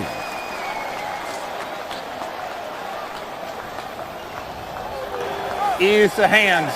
Hands to the face. Number 93 of the defense. That 5-yard penalty is added to the end of the run. Automatic first down. Penalty number 9 now against the Raiders. Well, you said they had to avoid more penalties here in the second half. You're just giving the Chiefs more opportunities to continue snapping the ball. Tom Cable, that's the part of his football team they have to get fixed if they're going to continue to make this a magical season. Charles in on first and 10. Good block by Albert. Broken up. There he goes once again with a nice defensive play. Intended for Chambers.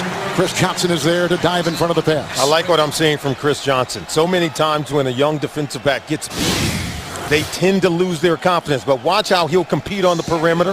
Slips in underneath with the right hand. Bats this one down with the left hand free of contact. Beautiful play. Excellent coverage. Great timing.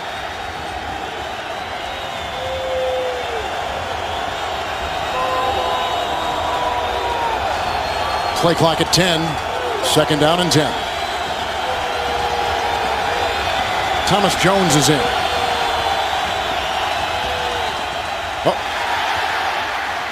Moiaki throws from behind. There's a flag, horse collar on the Raiders. Another penalty. It's good for 11 yards right now. Good for a first down to the 40-yard line. And let's see how they officially rule. Personal foul. Horse collar. Number 52, the defense. 15-yard penalty. First down. Oh, we saw this play earlier on by Tony Moiaki. They get motion going one way. He reverses back. And watch the play here. This is just an excellent play. And see how he gets open? The slippage by Castle, but he still makes the nice throw as he maintains position, getting the ball to Tony Moiaki. Moiaki has had receptions today of 15, 23, and 11 yards. On the 26, first and 10. Castle flagged down to the end zone, nobody home. Bo got caught up at the 10.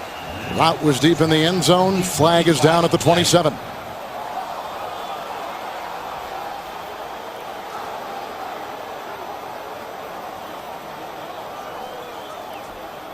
Offside defense. Number 77 lined up in the neutral zone. 5-yard penalty. Still first down. Matt Shaughnessy. Matt Shaughnessy, but look at Castle. He knows where he wants to go with the ball, but there's no one's there. So he's just getting rid of it, and he's not happy. He said, "Where are you? We could have been open on the play. There was no defenders on the back end." Charles is in, first and 5. Good block by Waters, and inside the 10. Huff finally gets him. Ricky Brown was right there. Charles is down. 14-yard gain to the 7-yard line. Jamal Charles seems to be banged up. He's been a really phenomenal player. You talk about yards per rush attempt. He's been one of the more explosive running backs in the National Football League as of late.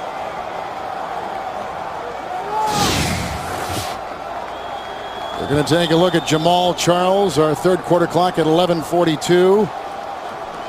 Time. Well, between Jones and Charles, 17 carries and 37 yards. Yeah, not much to show because the Raiders' run defense has been very stout at the point of attack. Jones in right now, first and goal at the 8. Couple tight ends. The rush from Shaughnessy. The sack by Tommy Kelly. It goes back to the 17-yard line. It's a loss of 9. And for the Raiders, that's the second sack on Castle today. Yeah, 8 sacks 1 week ago, and here's why. Look at the pressure points on the face of the quarterback. He had nowhere to go. Shaughnessy was there initially, and Tommy Kelly was there to finish him off. He wanted to go back the other way, but Shaughnessy forces him to hold on to the football.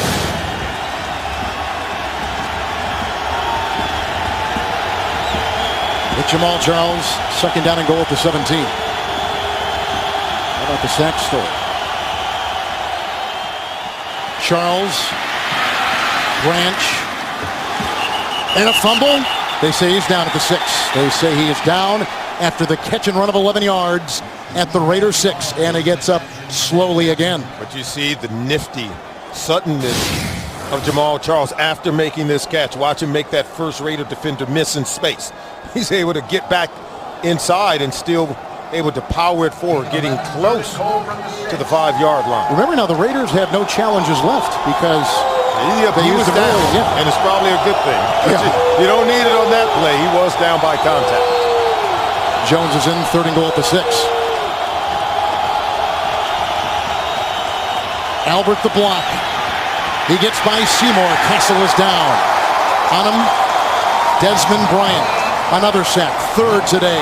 Loss of a yard. Back to the 7th. We told you the Raiders can pressure the quarterback. An outstanding defensive line with Trevor Scott, Tom Kelly, Richard Seymour, and Matt Shaughnessy. Look how they keep him inside the pocket. Seymour has the initial pressure, and yet they're able to finish him off with Desmond Bryant. So the defense does their job for the Raiders. They relegate the Chiefs to a 3-point try. Here is Suckup. This one was good from 43. Remember last time he had a pooch punt? So this is a second try, 25-yard try. And he gets it 13-7, the Chiefs. 9:41 to play. We're in the third quarter from Oakland on CBS. Castle and that Kansas City offense had it first to go at the 8th. They had to settle for 3, and they're on top 13-7 over the Raiders. Yeah, the red zone opportunities, the inability to convert it into touchdowns still leaves the Raiders with an opportunity to take the lead. Jacoby Ford already has returned 1 for a touchdown. 94 yards. Change the game. Suckup. Ford from the 5.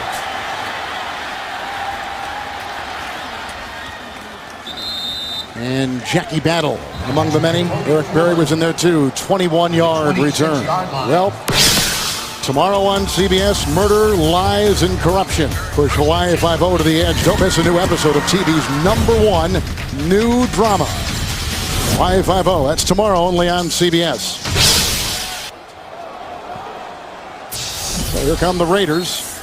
The defense is doing the job. How about this? The Raiders have had it 9 times. No first downs on 8 of those 9 possessions. 1st and 10. Campbell. Ford. The coverage on the play by Brandon Flowers. Knocking him out of bounds at the 42. 19-yard pickup and a first down. It's the longest play of the game on offense for the Oakland Raiders. Their longest play in the first half was that of 14 yards, and Campbell had only completed 4 passes in the first half, all to running back. So finally completing one on the outside to a wide receiver for the first time here in the game. First down since 8.5 minutes left in the first quarter. McFadden finds room to roam, hurdling Berry and galloping down the sideline to the 24-yard line. Run out of bounds, 34-yard run by Darren McFadden, number 7 in the NFL. A block down and then the kick out. This is the power run plays that McFadden ran while at Arkansas. The kind of plays he was not allowed to run the first 2 years with the Oakland Raiders. Hugh Jackson was able to recognize what his player, Darren McFadden, does best. What run plays would he be eager to participate in? And boy, you just saw it. Bush was in. Handoff to Reese, the former college wide receiver, converted to a fullback here with the Raiders. Gain of 4. Goes Marcel Reese down to the 20-yard line of the Chiefs. So important for any offensive coach to know what their players do best and to tailor what you do to their talents. McFadden, as you saw in that play, he was determined to get behind the kick-out block, and boy, was he able to hit the hole and accelerate at the second and third level of the defense. Bush is in, 2nd down and 6. Johnny Lee Higgins, wrapped up by Flowers. 3-yard gain down to the 17-yard line. Higgins with only his 4th catch of the season.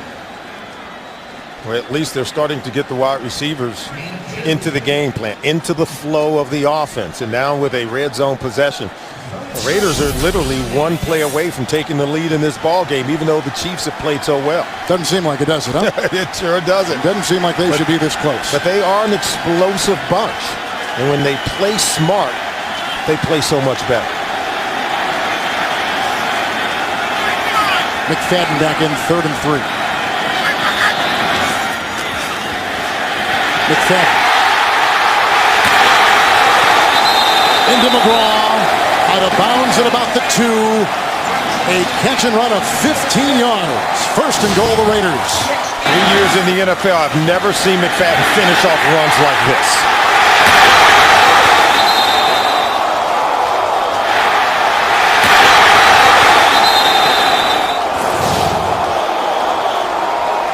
That's the Raiders' first 3rd down conversion today. How about that? And look where they've got it. 1st and goal at the 2.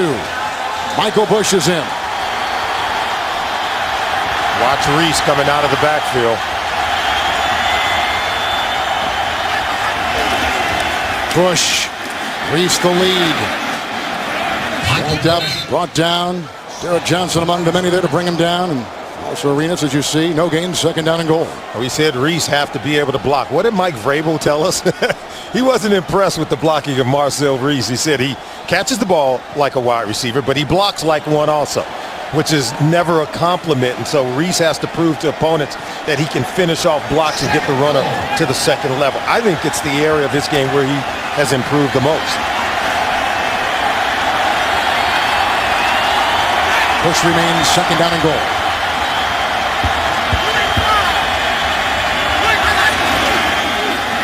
The fake. Touchdown, Khalif Barnes. The tackle eligible. The Raiders have tied the game. Give credit to Hugh Jackson understanding the talents of his football players and the talent on his team. We talk about versatility. Khalif Barnes, you mentioned it at the top of the game. There he is. He's a tight end. An offensive lineman playing tight end. He releases the ball in the belly of the big man for a touchdown. Shades of Mike Vrabel for Kansas City.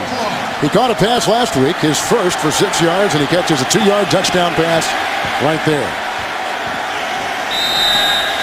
For the lead from Janikowski.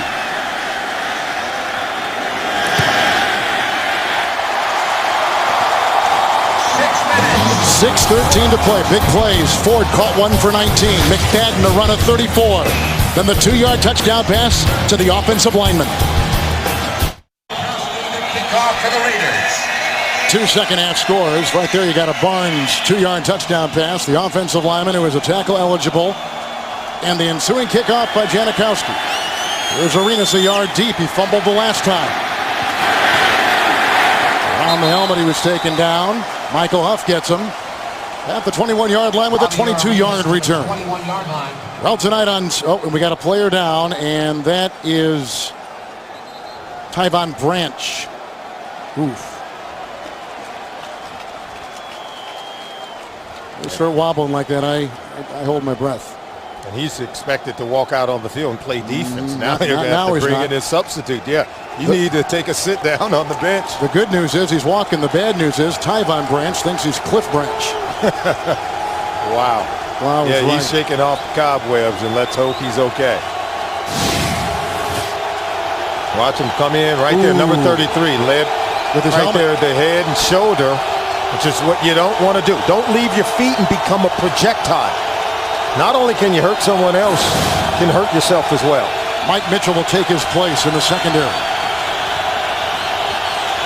Jones in the backfield, 1st and 10. Thomas Jones, big hole, good block by Lilja.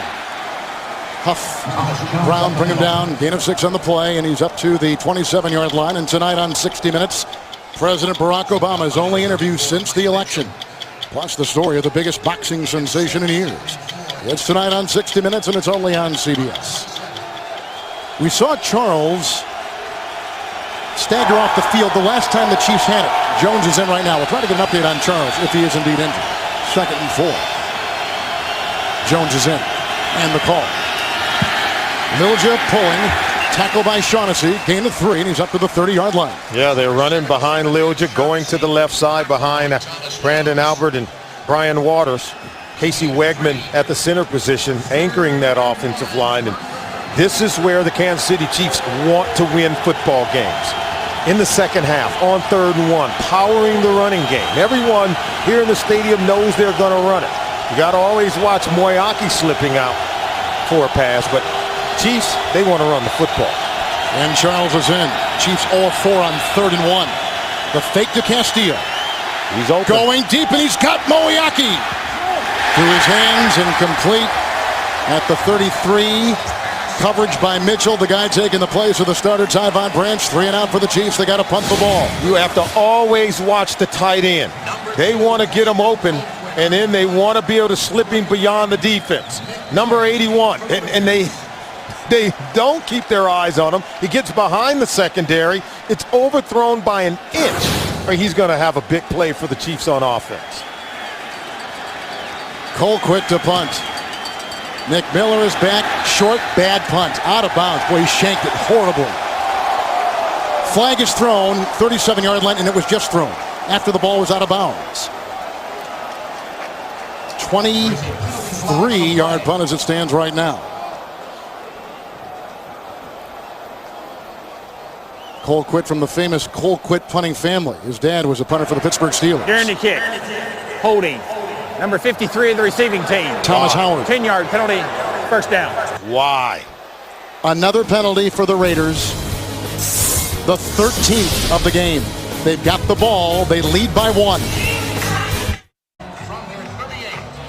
Raiders today with 13 penalties, 2 turnovers, a 94-yard kickoff return by a rookie, a missed field goal. That's their day. They've got it. 1st down and 10. Solomon at the 38-yard line in their own zone. McFadden is in the eye.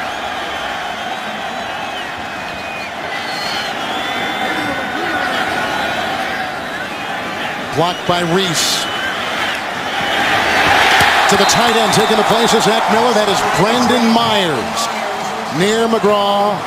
Holly over there, 13-yard pickup. It's a 1st down to the Kansas City 49. Yeah, they like the second-year player from Iowa. Played with Tony Moyaki collegiately, and now Myers making a play, replacing Zach Miller at the tight end position. He's proven that he can be a serviceable weapon in this offense. 1st and 10. McFadden knocked up. Dorsey was right there. Gobbled him up. No gain on the play. They stay at the 49-yard line. The new NFL.com mobile apps are here. No matter where you are, you can stay in the game all season long. Go to NFL.com/mobile to learn more. 2nd down and 10. Sean Smith is in the defensive end rotation now for the Chiefs.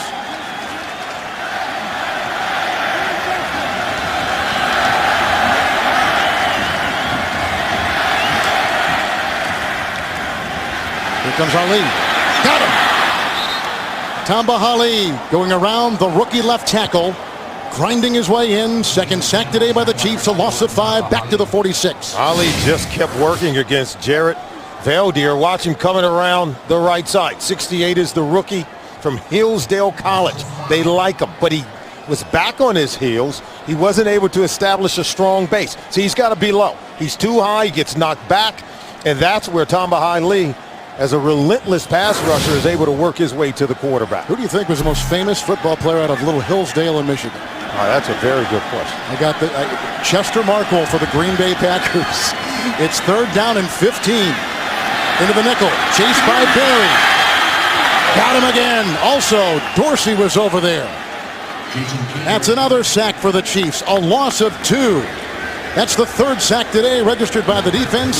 Campbell slow to get up, back to the 44. Eric Berry comes all the way here, clear to the other side of the field, tracking the quarterback. This is speed. This is talent. When you're the 5th overall pick in the draft, this is what you get.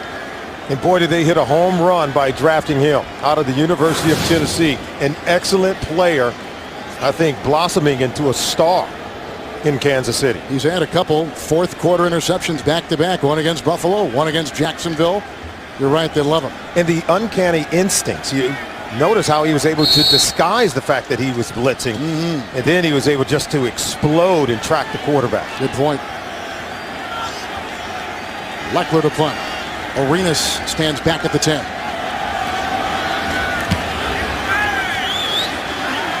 Waves it off. Out of bounds. Well placed punt about the 17-yard line. Well, you talked about this earlier. The players right now playing, they don't know much about the rivalry, but the people that follow the NFL, they know a lot about what this rivalry means. 51 years now they've been playing. They've had 100 meetings. This is the 101st. They don't like each other. They play hard. They play physical. And of course, late Lamar Hunt established this team. And then how about the great Al Davis, Hank Stram, great names, great Hall of Famers, part of this rivalry, and the fans here love it. Brave Kansas City fans to be there, shrouded around the black hole members. There are some good fans here. There are. I'm walking amongst them and having a good time. Charles in the backfield, 1st and 10. Good block by Albert. Ricky Brown makes the stop, 24-yard line. That's a gain of 6, and Terrence Copper has played for Dallas and New Orleans and Dallas, making the catch. Jason Campbell going down hard after the hit by Eric Berry. They're taking a look at that left knee area. Boy, they're going to need him. Not so sure that Bruce Gretkowski, they said it would take maybe another week before he'd be ready. He's listed as the 3rd quarterback today, Kevin. And if he comes in, they got to keep him until the 4th. Absolutely. But we've only got, clock ticking, just about 2 minutes left. So inconsequential. 2nd down and 4. Charles remains. Boy, bodies were moving all over the place. The defensive players are allowed to come into that neutral zone area and get back in time. The offensive linemen have to hold their water. They cannot move. Neutral zone infraction, 92 the defense. 5-yard penalty results in a 1st down. Richard Seymour. Penalties galore for the Oakland Raiders. And now 14 penalties on the day. That is a season high, Solomon, for the Raiders. It's just another game between these two. Couple of fake punts, a pooch punt, a flea flicker, 5 wildcat plays, a kickoff return for a touchdown, 20 penalties combined by both teams, and 1 reception for a touchdown by an offensive lineman. So doing everything they can to win the football game. Both teams are. Raiders still have 2 starters out. McClain is being taken out of the game because of a hit, and Brown has taken his place. And still no sign of Tyvon Branch. Taking his place is Mike Mitchell. 1st and 10. Charles, and out of bounds across the way. Groves among a couple over there, and a 7-yard catch and run. Mark him out of bounds at about the 36. Branch, by the way, has a concussion, will not return. Wow. Over the last few years, I think the Kansas City Chiefs really lacked explosive playmakers on this football team. And now you get Jamal Charles, who really blossomed in the back end of last season as they made a nice run and closed out the year playing well. Thomas Jones is in on 2nd down and 3. And he's brought down on that defensive line by Cam Wembley. He came from the linebacking core. It's a gain of 6. And push him to the 41. He gets the 1st down. And as you see, Thomas Jones picks up the 1st down. He goes out. In comes Jamal Charles. What did Todd Haley tell us about those guys? He had mentioned to the team that those 2 guys were competing against each other, and it was really good for the team. They called in their head coach and say, hey, we're not competing against one another. We're rooting for one another. How about that kind of leadership from Thomas Jones? Charles is in right now. 1st and 10. Whoop. Albert moved. But they can run the same plays for each guy. Yeah, both guys are different. False start, 76 to the offense. 5-yard penalty, still 1st down. Yeah, both guys are different but eerily similar in that they can both run the inside plays. Both guys can run to the edge. And for Todd Haley says it's a huge luxury to have 2 different types of runner who can run the same plays. And so they love what they have through their free agent acquisition of Thomas Jones, and that they add also having Jamal Charles. After the first second half penalty on the Chiefs, 1st and 15. Charles is in there. They get around Albert. There's a block over there by Waters.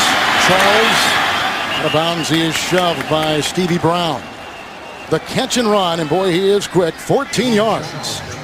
and spot him just inside Raider territory, just inside the 50-yard line. Quick enough to get to the edge, but he's not afraid to run it inside in between the tackles as well. And if he catches it on the edge, and I'm on Maurice Carthon, as you see him in camera, he's a guy that's worked well with both running backs.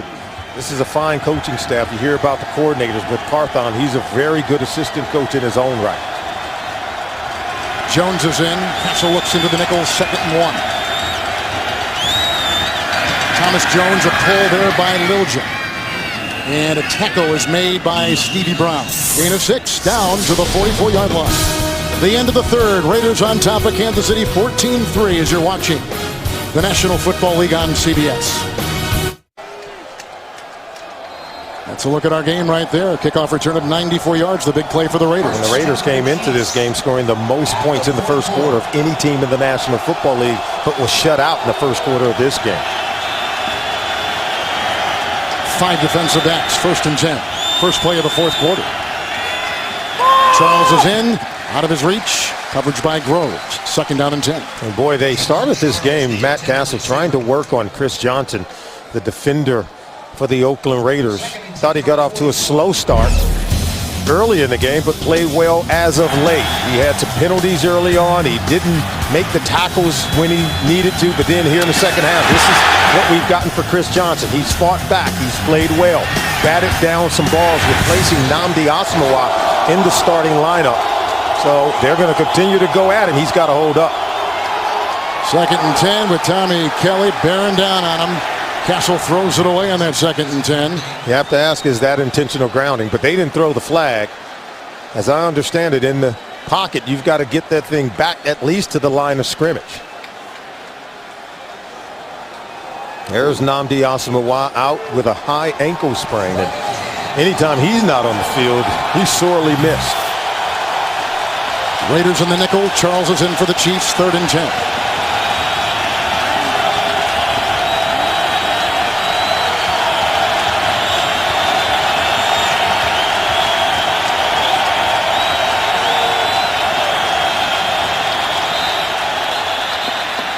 Flag was thrown to delay a game, I think.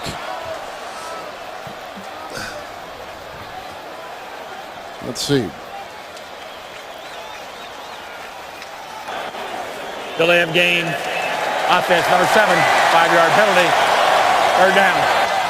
Now 3rd and 15. Yeah, they showed an all-out blitz. The defenders moving around.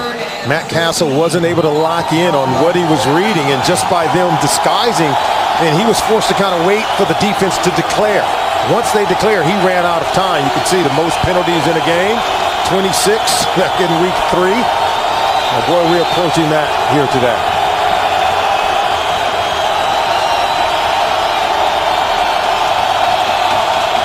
Third and 15. Deep for Bull. Incomplete. Route was there. Pressure by Seymour. Chiefs have got a punt. Dwayne Bowe has been shut out here in the second half. Has not caught one pass from his quarterback, Matt Castle. Castle's looking for him here. Bowe had 4 catches in the first half. But as he's coming across the formation, pressure forces him to throw it early, throws it behind the intended receiver. Colquitt, whose last punt wobbled 22 yards. He'll send it downfield to Nick Miller.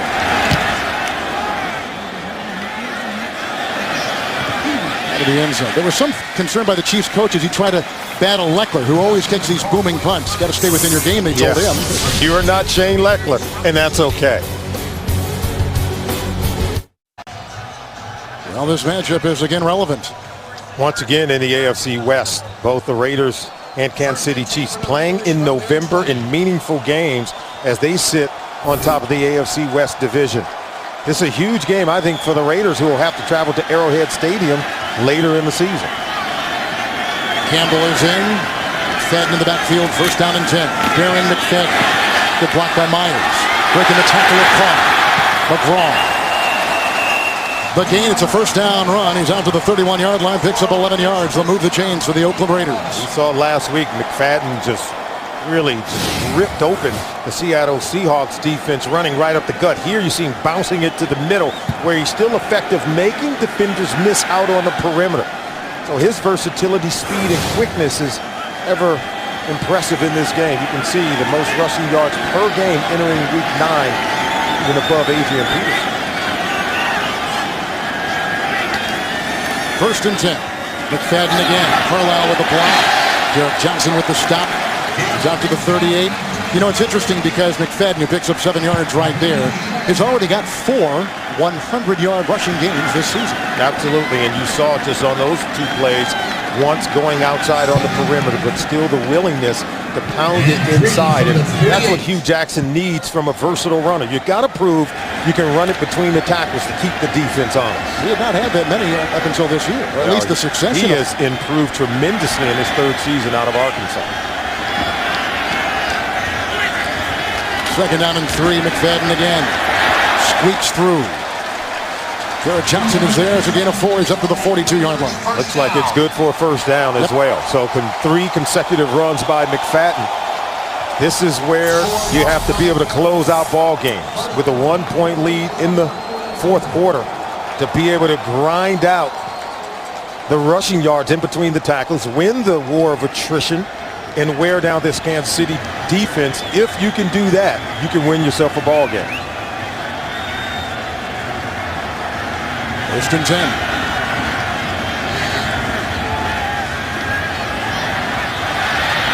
Here comes Tyson Jackson. There goes the ball. 2nd down and 10. Today, Campbell, 9 of 17. He's thrown a pick. He's thrown a touchdown pass. And that was one of his better decisions in the game so far. That play was dead in the water. It was easily diagnosed by the defense of the Kansas City Chiefs. He had nowhere to go with the ball. Don't force it into coverage. Don't take a sack. Just throw it in the ground and come back and snap the ball again on 2nd down.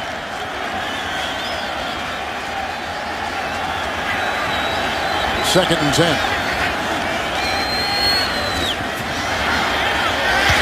On the money. Close to a 1st down. Flowers was there. The catch by Johnny Lee Higgins. Do they rule it a reception? Indeed they do. At the Kansas City 46. 12-yard strike and a 1st down. And we told you Brandon Flowers is one of the budding stars in this secondary for Kansas City. Very good player, but good timing and rhythm between wide receiver and quarterback on the comeback route to Johnny Lee Higgins, who catches that ball in front of Brandon Flowers and beyond the 1st down mark. Bush is in the backfield on 1st and 10.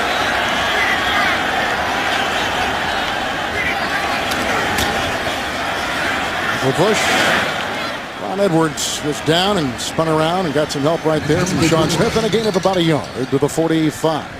We're getting a good mix of run and pass on this possession from Hugh Jackson and the Oakland Raiders on offense. 4 run plays, 2 pass plays, and they've made the pass plays count.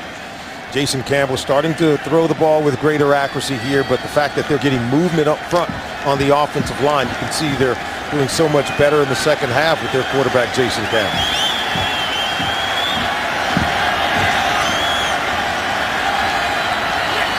McFadden is in 2nd down and 8. The hands of wide receiver Jacoby Ford.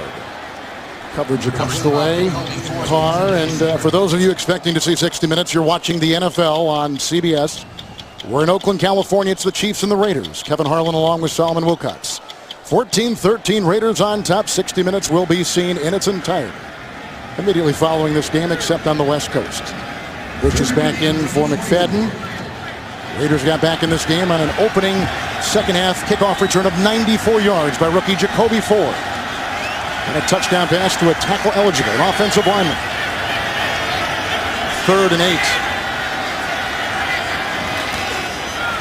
Bush picks up the driving Halil. Campbell floats it. Ford under it. Oh, what a catch at the 7.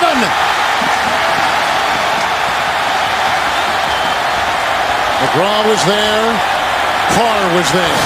They come alive here at the Coliseum, and Jason Campbell said, I can't chase perfection in a way where I expect it every single time. Give my guys an opportunity to make a play, and that's what he does. Jacoby Ford makes an improbable catch while falling down inside of the 10-yard line, putting the Raiders in excellent position to add more points on the scoreboard. You can see what they've done in the 2nd half, and they've come alive and responded to the halftime speech provided by Tom Cable. Timeout taken by Campbell. It'll be 1st and goal at the 7 for the Raiders, who lead by 1 early in the 4th. The Chiefs led 10-0 at halftime. Look what the Raiders have done in the second half. And being even more dominant here in the 4th quarter, where time of possession is very important. They're dominating in this quarter. 1st and goal at the 7 with McFadden in the backfield for Campbell. McFadden stuffed. Dorsey had a hand on him. Gain of 2. Spot him at the 5. You can see the time of possession where they are number 1 in the National Football League, averaging time of possession of 9 minutes in the 4th quarter. And already playing keep away as time is whittling off the clock here in the 4th quarter of today's game. More importantly, they want points out of this possession. This is the 10th play of the drive. And back at their 20. 2nd and goal at the 5.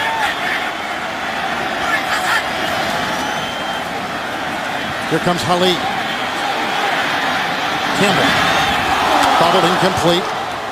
They had Flowers over there on Darius Hayward-Bay. That ball got into the chest of Hayward-Bay. It did. How about Campbell buying a little bit more time, showing some poise on this drive. The one pump fake is just move one defender out of position. And look at this ball right off the arms or hands of Darius Hayward-Bay. Watch this. And you got to make that catch for your quarterback. Edwards will run off the field. Studebaker has come in. Chiefs have 5 defensive backs there on this 3rd and goal at the 5. McFadden at the side of Campbell.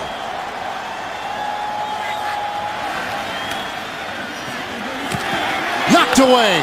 Arenas right in front of Johnny Lee Higgins. Raiders will go for 3. The Chiefs defense does their job. Wow, Javier Arenas, such a valuable player. He's a rookie. And watch, we've seen him make plays on special teams. Watch as he comes in and he doesn't make a collision with the wide receiver before the arrival of the ball. He times it up perfectly with the right hand, knocking that ball away. So making some plays on special teams in today's game, and now as the nickel cornerback making plays on defense.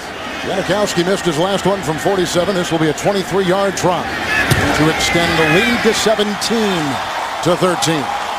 But they had it 1st and goal at the 7. They settle for 3. Now Matt Castle with 9:46 to play, down by 4. That's the scoring summary. Janikowski good from 23. Now it shifts to Kansas City. Well, we've had the Chicago Bears, the Vikings, and the Jets all overcome 4th quarter deficits to win today. Can the Chiefs do it on the road? Arenas from the 3. Oh, he cut outside beautifully. Knocked out of bounds by Hiram, Eugene, and Mitchell. And Janikowski getting over there. That's a 41-yard return. Penalty flag on the play. Penalty flag has been thrown back at the 29, and we'll get to that after we tell you about tonight on 60 Minutes. President Obama's only interview since the election, followed by new episodes of The Amazing Race, Undercover Boss, and CSI Miami. It's tonight on CBS.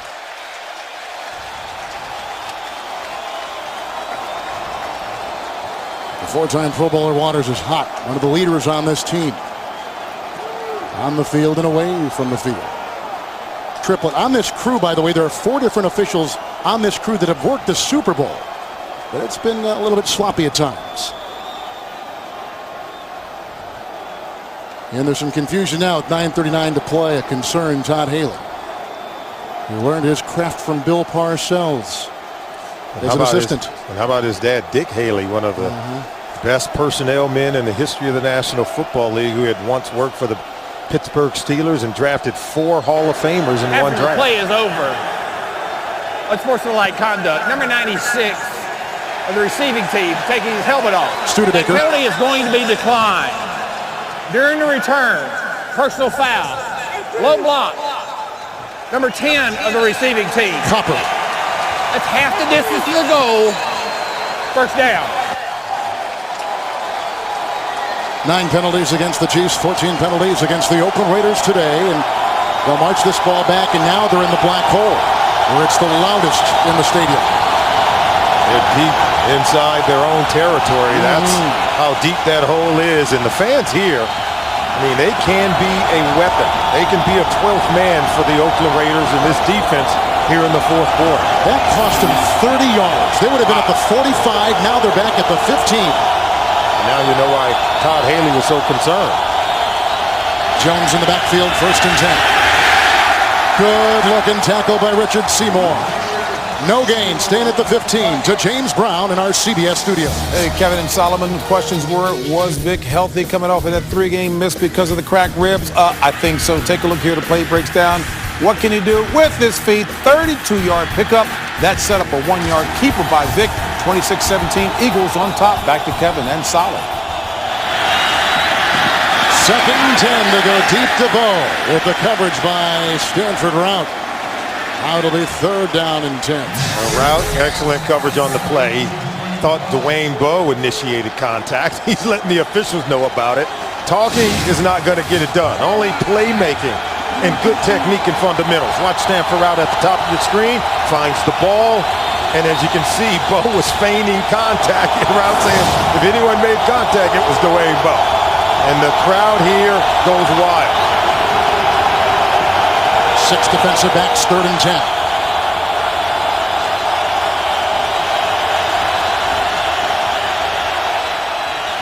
Nope. For Bo, coverage by Rout. It's a 3-and-out for the Chiefs. The defense for the Raiders have tightened the screws. They try to go man-to-man defensively, and they try to rub Stanford Rout on the pick. Try to get him open. And so it's one of those deals where watch at the top of the screen. And we're going to go ahead and roll it. And take a look at the top of the screen. They're going to try to get a pick right here. But they are able to run through the pick and still able to defend the receiver. Colquitt the punt.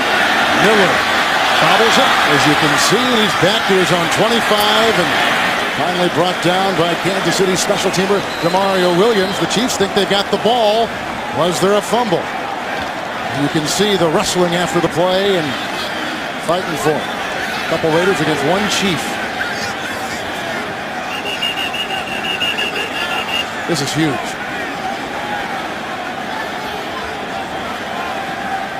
Wouldn't this be considered a scrum when both guys are holding on to the ball? Now a lot of Chiefs are pointing in one direction, but the officials have yet to signify it. This would be considered a scrum. Some of the poor guys Those guys are fighting for the ball at the bottom of the pile. They're going to go ahead and allow the Raiders to maintain possession. Look at Triplett take control of what's going on. And look at the fight continue for the ball. How many times do you think the ball has changed hands at this point?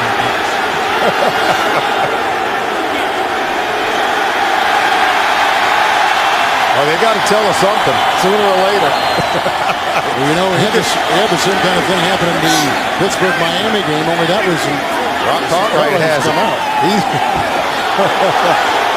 Well, they're saying Kansas City's ball, even though an Oakland Raider has it. Take a look at this. Ball comes out. Now, you can't challenge possession of the ball. There it is right there. You can't challenge possession to see if there's a possession of the ball. Did Vernon Tucker get this ball? Is he down? Now you can challenge that. Was he down by contact? But they have no challenges left because they used them both in the first half. Tucker, who caught the touchdown pass back in the first half from quarterback Matt Casey. Looks like he's reeled it in. Raiders have no challenges left. And you only can challenge if he was down by contact. You can't challenge in the field of play possession of the ball unless it involves a boundary area to determine if someone was inbounds or out of bounds. Of course, if he was in the end zone, you can challenge that possession. But here, the challenge would only be, was he down by contact? And let's see if he was. I don't know. Okay, he's down. Ball was down. And it had yet to come out clearly. Now, who has the ball? I think they both had it at some point. But the ball has already been awarded to the Kansas City Chiefs, much to the dismay of Tom Cable. Chiefs have had some red zone struggles, although they're 10 yards away from the red zone right now. They're at the Raider 30, but the Chiefs had it first and goal, and they had to settle for a field goal. They had it in the red zone, and Castle threw an end zone interception. First and 10 here. On the money to the 22, Moiaki. Tackled by Mitchell. That's a gain of 8 yards on the play, and spot him at the 22. So the third turnover in the game by the Oakland Raiders, give an extra possession to the Kansas City Chiefs. We'll take another look at it. Was he down by contact? Okay, there's a knee down. I think he was down by contact. Ball comes out way late. Both guys are scrapping for it. Both players have possession of the ball at this point. Wow. Second down and 2. This is Jamal Charles. Grabbed by Seymour. Gain of 3. Got the first down to the 19. And now can the Kansas City Chiefs take advantage of the opportunity provided to them by the turnover. The Raiders are still unhappy. But at some point, Kevin, you have to move on beyond any miscue or mistake made in the game. The ball has already been awarded to the Kansas City Chiefs. If you're the Oakland Raiders at this point, you got to bow your neck and really dig in deep to get a stop here.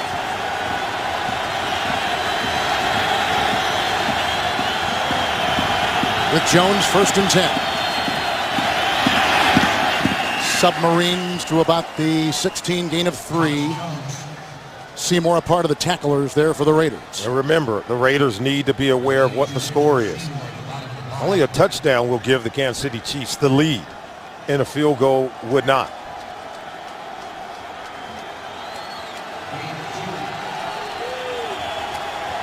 Turnover story today in the red zone. Bo shut out in the second half. Here is a second down and 7. Charles is in. Castile the lead block. Huff. Michael Huff throws him for a 4-yard loss. Back to the 20-yard line.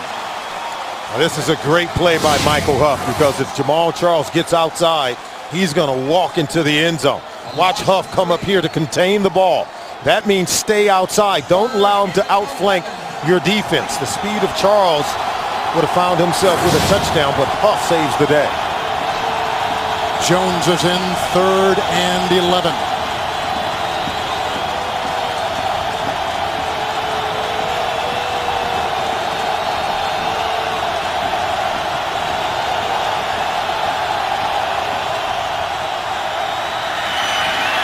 Oh, it's a touchdown! Dwayne Bowe, for the 4th consecutive game, has caught a touchdown pass on a rocket thrown by Castle on 3rd and 11. And the Chiefs have taken the lead. There was some confusion on the back end for the Oakland Raiders. Watch Huff come over late, or Mitchell comes over late. So it's a nice little slant route. As Mitchell gets into position way late, they take advantage of it. Castle was well aware that the defense was not ready to play. Snapped the ball very quickly with a nice throw to Dwayne Bowe. Here's the extra point now by Ryan Sucka. 20-17 Kansas City. The Raiders turn it over. The Chiefs cash in on this 20-yard pass to Dwayne Bowe.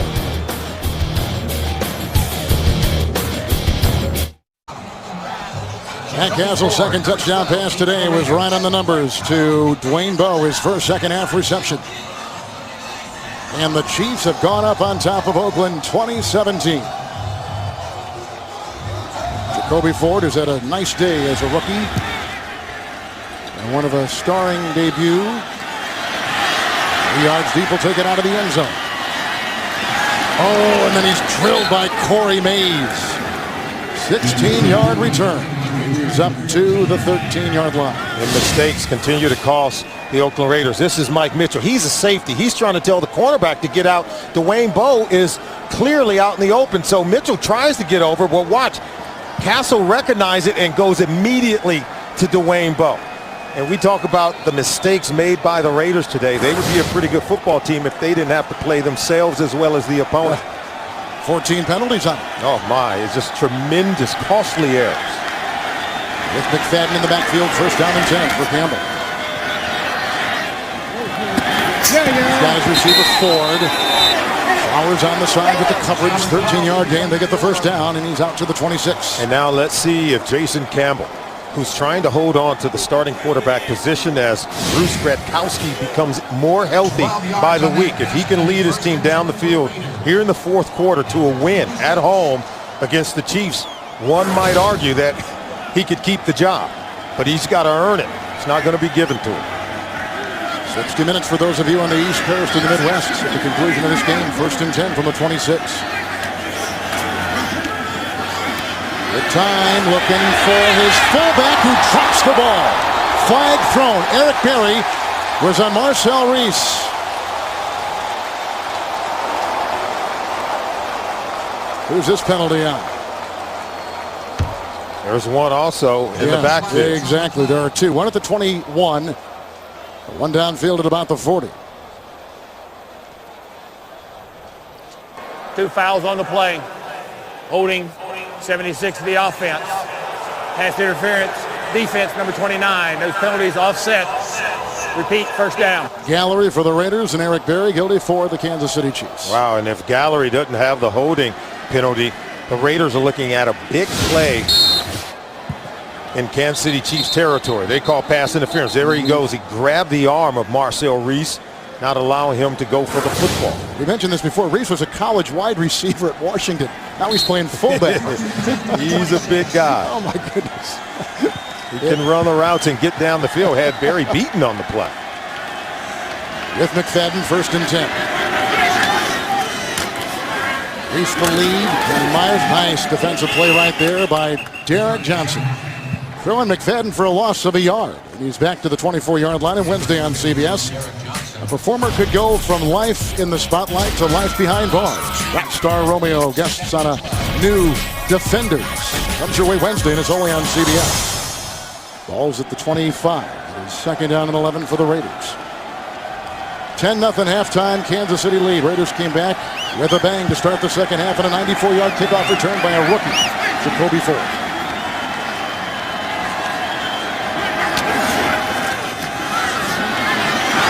Here comes the blitzing safety. Wide open, Hayward Bay. It'll be 3rd and 11. These are the plays that Campbell, even while under pressure, he's got to be able to make it because Hayward Bay is wide open, coming across the middle of the field. Yeah, he's under pressure, but once he breaks contain, look at the receiver Bay coming across the field. You've got to make that throw, and you've got to be able to hit the receiver who's open.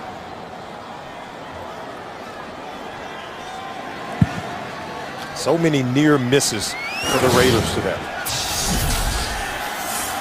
Looking into a secondary that numbers 6 for the Chiefs. 3rd and 11 for Campbell. He needs the 36.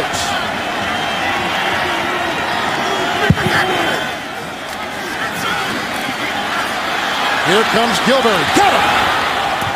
At the 20-yard line, the 4th sack authored by the Kansas City defense. And a loss on the play of 5. They got a punt. Wallace Gilberry, one of the emerging players also on this football team. Watch him continue to be relentless, beating Samson Satelli, the center for the Oakland Raiders, getting to the feet of Jason Campbell. Gilberry is out of Alabama. Leckler will punt inside his 10, and Javier Arenas is back inside the 30. Another Alabama play. Bad punt by Leckler.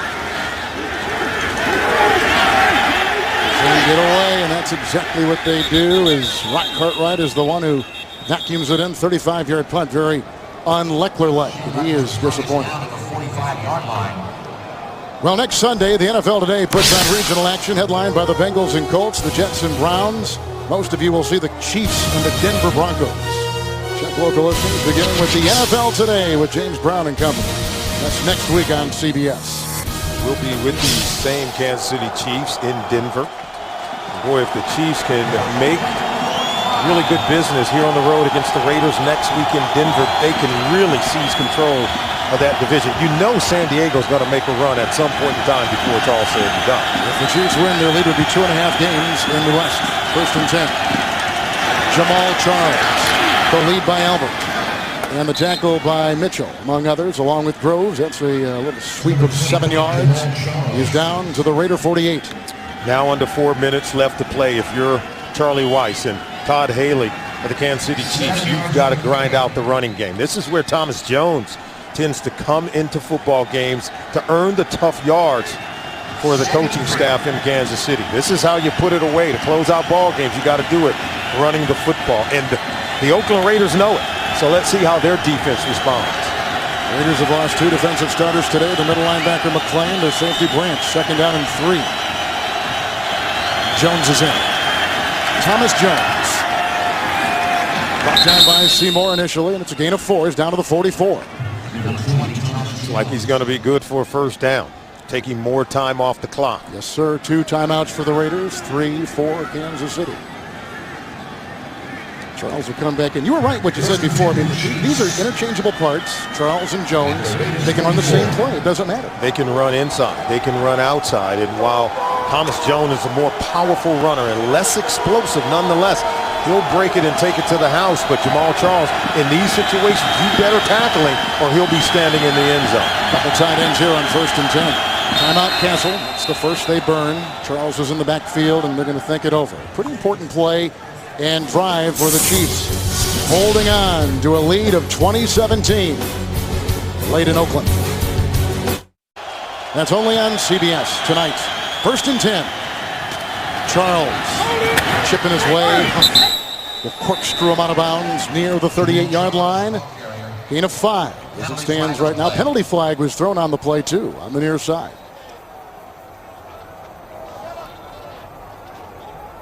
It's been an interesting day for this crew.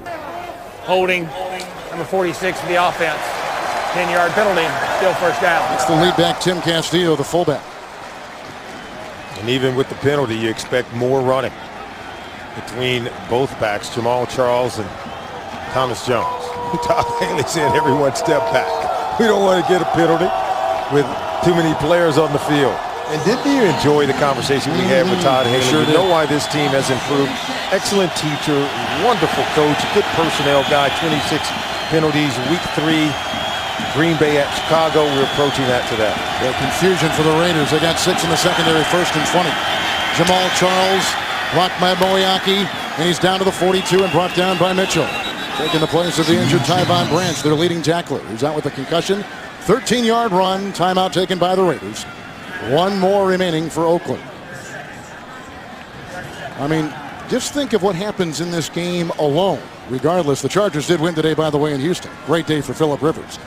But if the Chiefs can hold on and win this game, they'll lead the West by 2.5 games. And we began the broadcast today by saying this game will figure fairly prominently on how the rest of this division is going to look. Oh, absolutely. In Kansas City, you got to feel good about yourself. You've already beaten the San Diego Chargers at home, but the Chargers will have Oakland and Kansas City left on their schedule, and they'll get to play those games at home. Both Kansas City and Oakland have already beaten the Chargers, but the Chargers were on the road, so there's still work to be done. And if you're the Raiders, you've got to cling to hope that in the next 2 minutes and 25 seconds, you can turn things around. They had a sellout here in Oakland for the first time since opening weekend last year. 2nd down and 8. Jones in the backfield. And the call. Oh, what a great play. Richard Seymour flying through, throws him for a loss of 4, back to the 46-yard line. He is a great player. Watch him here. Come through, and then he's able to slant and catch Thomas Jones in the backfield. You can't block him. When he is determined to make a play, you better have 2 bodies on him, or he's going to wreck your game plan. Raiders out of timeouts. 3rd down and long for the Chiefs.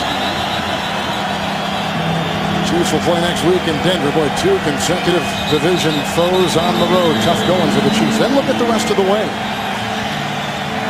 At Denver, then they'll play host to the Arizona Cardinals. That trip out to Seattle is always a slippery slope. And then they're at home against Denver again, but you can see as they close out and finish out in the month of December, you have to take a trip to San Diego and to St. Louis.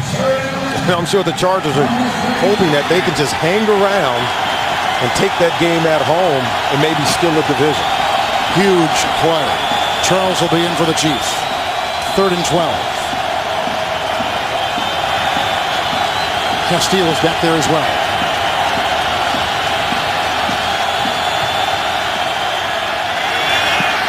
And incomplete to Bo. Coverage by Routes at the 24. It is 4th and 12. Here comes the punting unit for Kansas City. They're trying to go with that back shoulder fade. I thought this ball was thrown a little, maybe too inside, but Bo, you got to make the catch. This ball is thrown well enough by Matt Castle. You got to reward your quarterback because he put it on the money. You got to be able to make that catch and close out the ball game. Colquitt will punt for the Chiefs, and back inside the 10 for the Raiders is Nick Miller.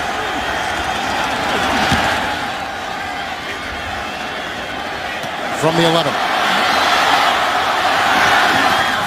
And he was brought down on the play by Kansas City's Corey Greenwood. 34-yard punt, 14-yard return. So some beginning field position for the Oakland Raiders will be at about their 25. So no timeouts and plenty to go down the field. You've got 75 yards to go. A timeout, or excuse me, a field goal could tie the ball game, and Sebastian Janikowski has got plenty of leg, Kevin. His career long is 61. Long this season is 54. One of the best long legs in the NFL. So here we go. 1st and 10 from the 25.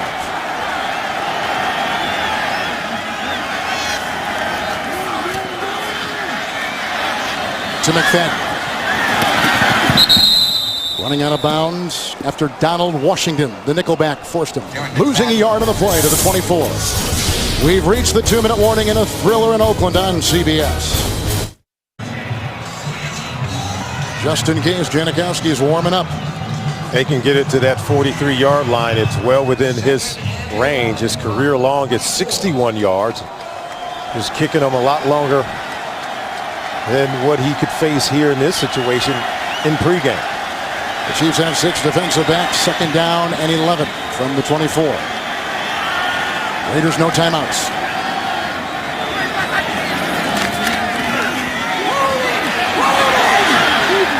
For Hayward Bay, incomplete. All kinds of congestion there, thicket of Chiefs defenders, including McGraw and Donald Washington, incomplete, 3rd and 11. Oh, you talk about consistency needed at the quarterback position. Watch Hayward Bay coming into the right side of the top of the screen. You've got to make that throw. It's well thrown, way too high. Even though I thought Bay had a chance to come down with it, you got to be able to hit him over the middle of the field. Pretty good window to work with, too. Yeah, absolutely, really good window, and Jason Campbell's capable of making the throw. Lead the 35, 3rd and 11. And looks like it's caught. It is. Johnny Lee Higgins on down on the play by Vrabel. It's a gain of 12. It is a 1st down for the Raiders to their 36. And again, operating with no timeouts. And working across the middle of the field. Look at Hayward Bay's in the wrong spot. Wasting vital time. Absolutely. 1st and 10. Tight end Myers taking the place of the injured Zach Miller. Locked down by Flowers. Gain of 5 to the 41. How important was that tackle by Flowers? Not allowing him to get out of bounds and stop the clock. 2nd down and 5. 6 in the secondary. Myers again trying to run out of bounds. Washington whips him across the way, and he's to the 42. He picks up 2. He was able to get out of bounds.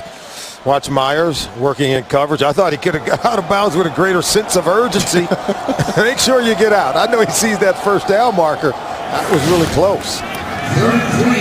60 minutes is on deck for those of you in the Midwest and the East. Later tonight on the West Coast. Interview with President Obama. 3rd down and 3.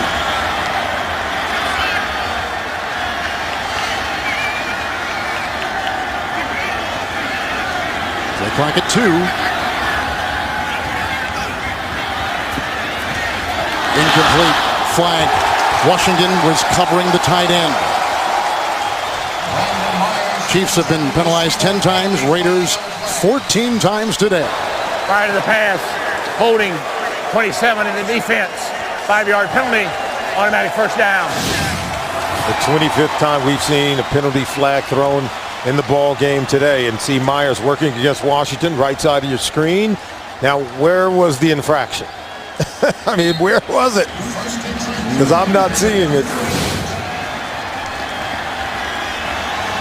Our target line was the 43 for Janikowski.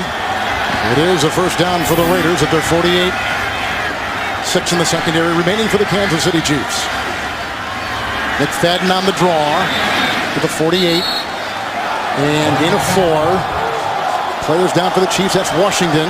Got to go ahead and down it. Spike it, stop the clock. No timeouts. But Washington's down.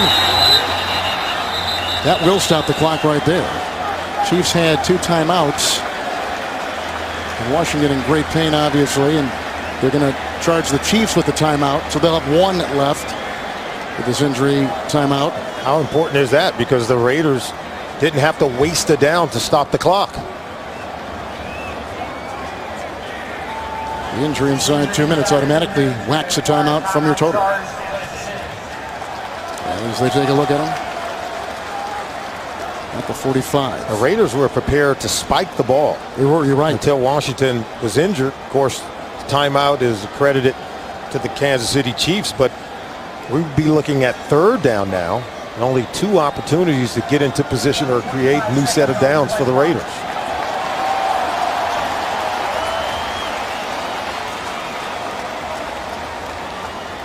Matt Castle has thrown a couple of touchdown passes today. We've had a 94-yard kickoff return by a rookie for the Raiders to open up the second half. Touchdown pass to an offensive lineman who was a tackle eligible by quarterback Jason Campbell to Khalif Barnes. So we have a timeout. 41 seconds to play. One of the 2 extra defensive backs back there for Kansas City is now out. That's Donald Washington. Taking his place will be veteran Travis Daniels. So Kansas City will still have 6 in the secondary. Castle with the pace. 2nd down and 6. No timeouts for the Raiders. At the Kansas City 48. Janikowski continues to warm up for Oakland. Campbell. That's caught with the tackle. Jacoby Ford makes the grab. Brandon Flowers makes the stop. Gain of 7 down to the 41, so they're within range now. They're inside of the target line for Sebastian Janikowski. Spiking the ball. It'll be 2nd and 10. Then Janikowski has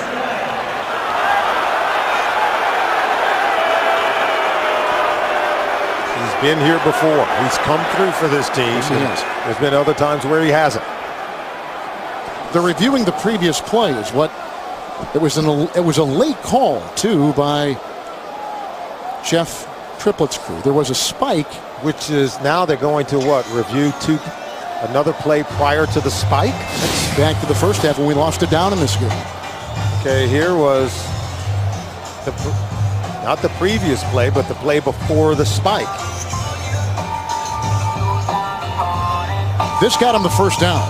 And that was by Jacoby Ford to return that second half opening kickoff 94 yards for the touchdown. But they had already snapped the ball and spiked it, or had they decided to challenge it before they snapped the ball for the spike. And of course, inside 2 minutes, it is not a team challenge. And of course, the Raiders were out of challenges in the first half. Chiefs have their 2 remaining, but this is called by the booth upstairs, the NFL booth.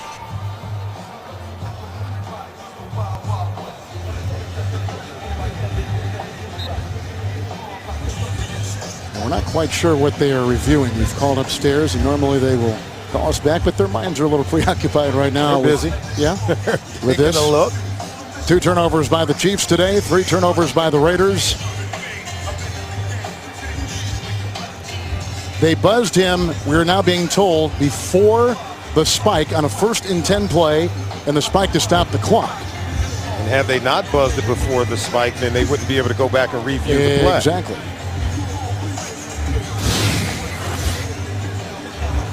So they just get the first down on this particular play right here. On 2nd down, to Jacoby Ford. To Jacoby Ford. Clearly the first. A first down. And now they're going to buzz and look at it before they were able to snap the ball. And you got the spike by Jason Campbell. See, now they're going to buzz it before the ball is snapped by the center, Samson Satella. But see, At least so they say. yeah, After review, the ruling on the field is confirmed. It is a catch. Please put the game clock back to 30 seconds. 3-0 on the game clock. they'll add 2 to 30. You could see Triplett begin to. And so it's going to be first down. Yes, it will. First and 10 for the Raiders. So the Raiders really don't lose it down there. They get that down back. And get the timeout Exactly. as well. First and 10 from the 41 of Kansas City. No timeouts for Oakland. 1 left for the Chiefs.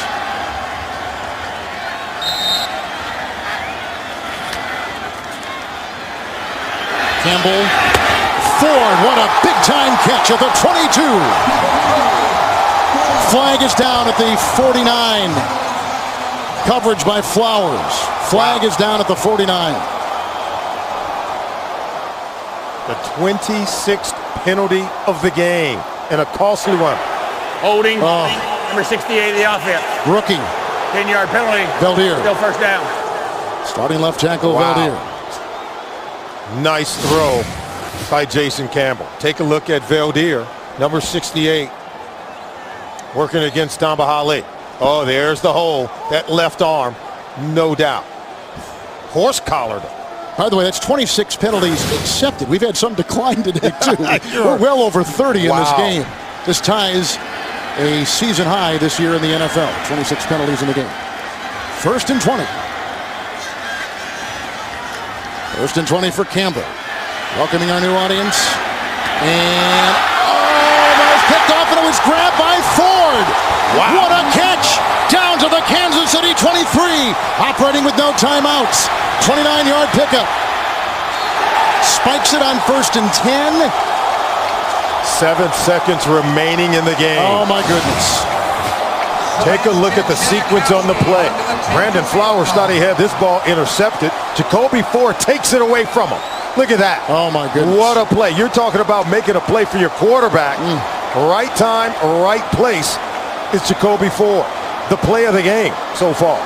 Janikowski has come out onto the field. Holding will be Leckler. Long snap from John Kondo. Chiefs do have a timeout. Let's see if they'll try to ice him here. 41-yard try. This to tie.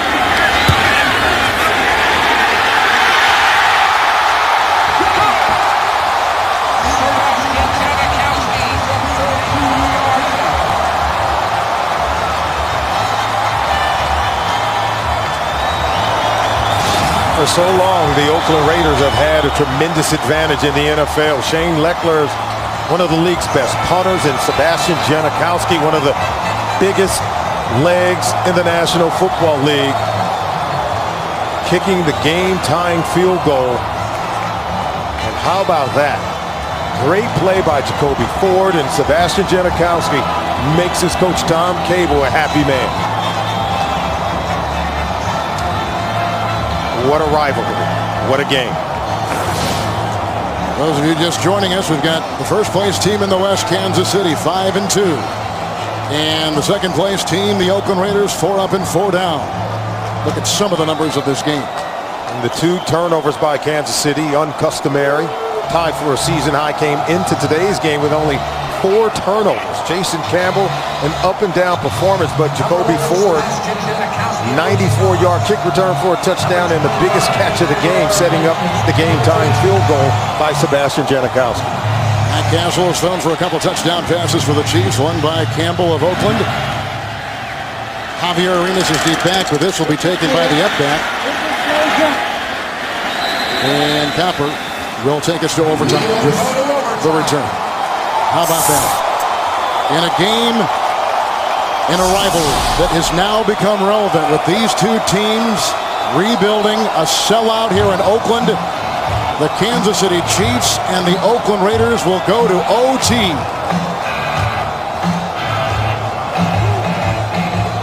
I guess you expect nothing less, huh? With these 2 teams. Nonetheless. Even when they were down, you had some interesting games. And you take a look at the overtime rules here in Oakland this afternoon. Same as they've always been. Coin toss decides the possession. 1 15-minute period. And when time's up, we have ourselves a tie ball game if neither team has scored. Both teams have 2 timeouts in that final quarter. All right, gentlemen, we'll play a sudden death overtime. The first team that scores wins. We'll play the fourth quarter timing rules. Each team will have 2 timeouts. All replays will come from the booth. Heads, the tails. Heads, tails. And you're calling the heads. There you go. Oh, what's that? Oh, we got a re-kick. No. That's a redone. It's the head. You want the football. Which way you want to kick? I thought that was over. No, it's not over. Turn right around. Clearly, Kansas City will receive. Kansas City called heads. The players don't mind confusing the officials, do they? Shades of Phil Luckett on Thanksgiving a couple years ago. Overtime coming up on CBS.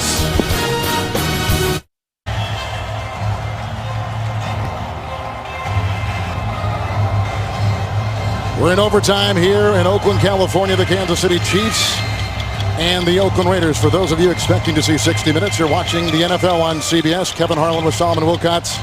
We're tied at 20. 60 minutes will be seen in its entirety immediately following this game in the Central Time Zone, in the Eastern Time Zone, and on the West Coast. You will get it later on. Javier Arenas waits the kickoff from Sebastian Janikowski, number 1 in touchbacks in the NFL. He's got the big leg. He can set the table for his defense. For it again, Arenas from the 2. And the nice tackle made by Raiders special teams player Stevie Brown. 8-yard return. Here's how we got here today in Oakland with these 2 rivals. A touchdown pass to rookie free agent Verran Tucker. And the kickoff return to begin the second half after the Chiefs led 10-0 at halftime. Another rookie start. That was Jacoby Ford. And then a tackle-eligible offensive lineman, Khalif Barnes. A touchdown reception, and then Castle with his second touchdown pass to Bo. And the thing that tied it moments ago, 41 yards away from Sebastian Janikowski. 1st and 10 from the 10.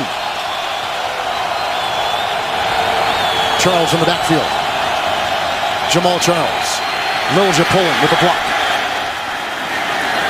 He's out to the 16-yard line, picks up 6 on the play, and Michael Huff in the secondary for the Raiders makes the stop. Interesting note here in overtime, the Kansas City Chiefs go over 100 yards rushing in the game. They had over 200 yards rushing in each of the last 3 ball games. So a lot of credit goes to this Oakland Raiders run defense that came in ranked 26th in the National Football League. And you can see what the Chiefs have done today compared to what they had done all season long. On 2nd down and 4. Tony Moriarty, the rookie from Iowa, ridden out of bounds by linebacker Quentin Groves. It's a 1-yard gain. On to the 17. Of course, last week the Chiefs were in overtime against the Buffalo Bills. We've seen Moriarty get open several times on this very same play. At what point does the Oakland Raiders recognize it and know that Moriarty is the primary intended target for Matt Castle on that play design? Big 3rd down play. 3rd and 3. 4 in the secondary.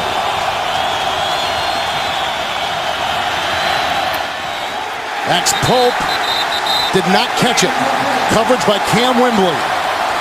3 and out for the Chiefs. The Raiders are going to get the ball. How does Cameron Wembley play coverage with his back to the quarterback? He never turns around, but he shields off the intended tight end receiver. Look at that. He just sticks his hand in there and makes the tackle. Ball comes out. So Leonard Pope is not able to secure the catch. The Raiders should get excellent field position, but possession of the ball is priority number 1.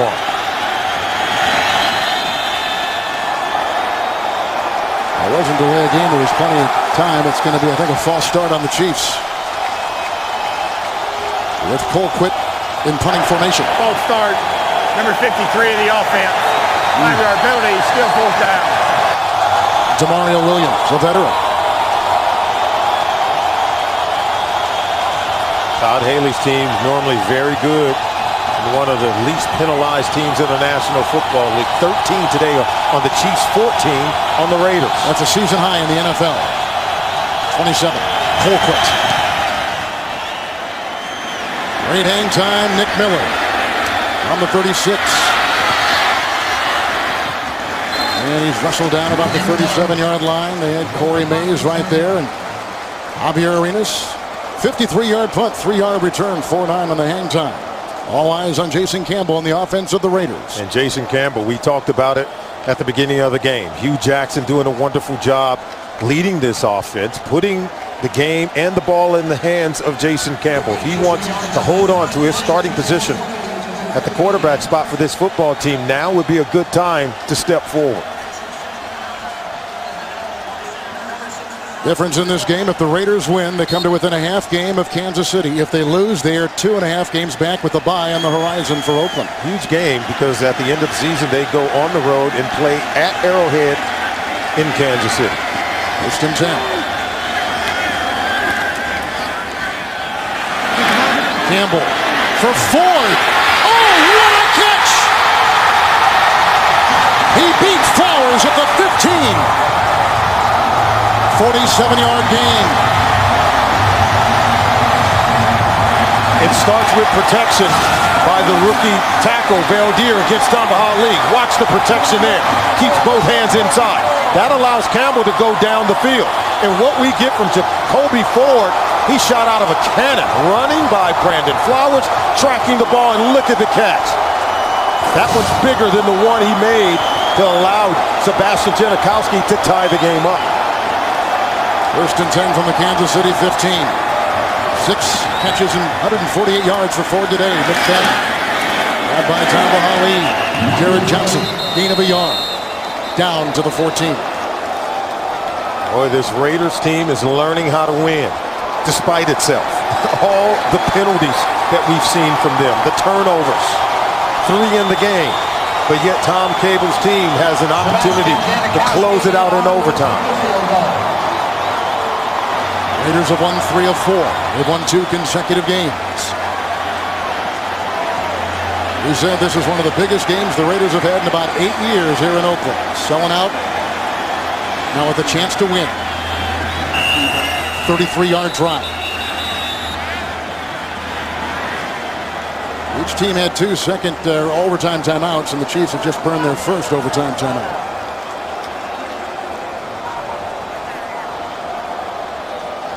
Well, tonight on 60 Minutes, President Barack Obama with an interview for the first time since the elections. The Amazing Race and Undercover Boss. Great night of television on CBS.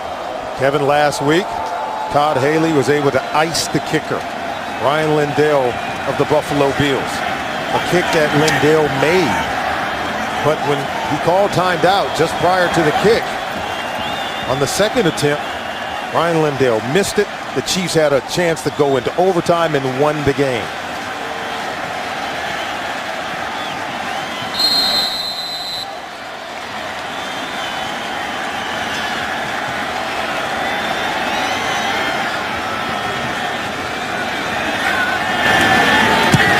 Raiders have won.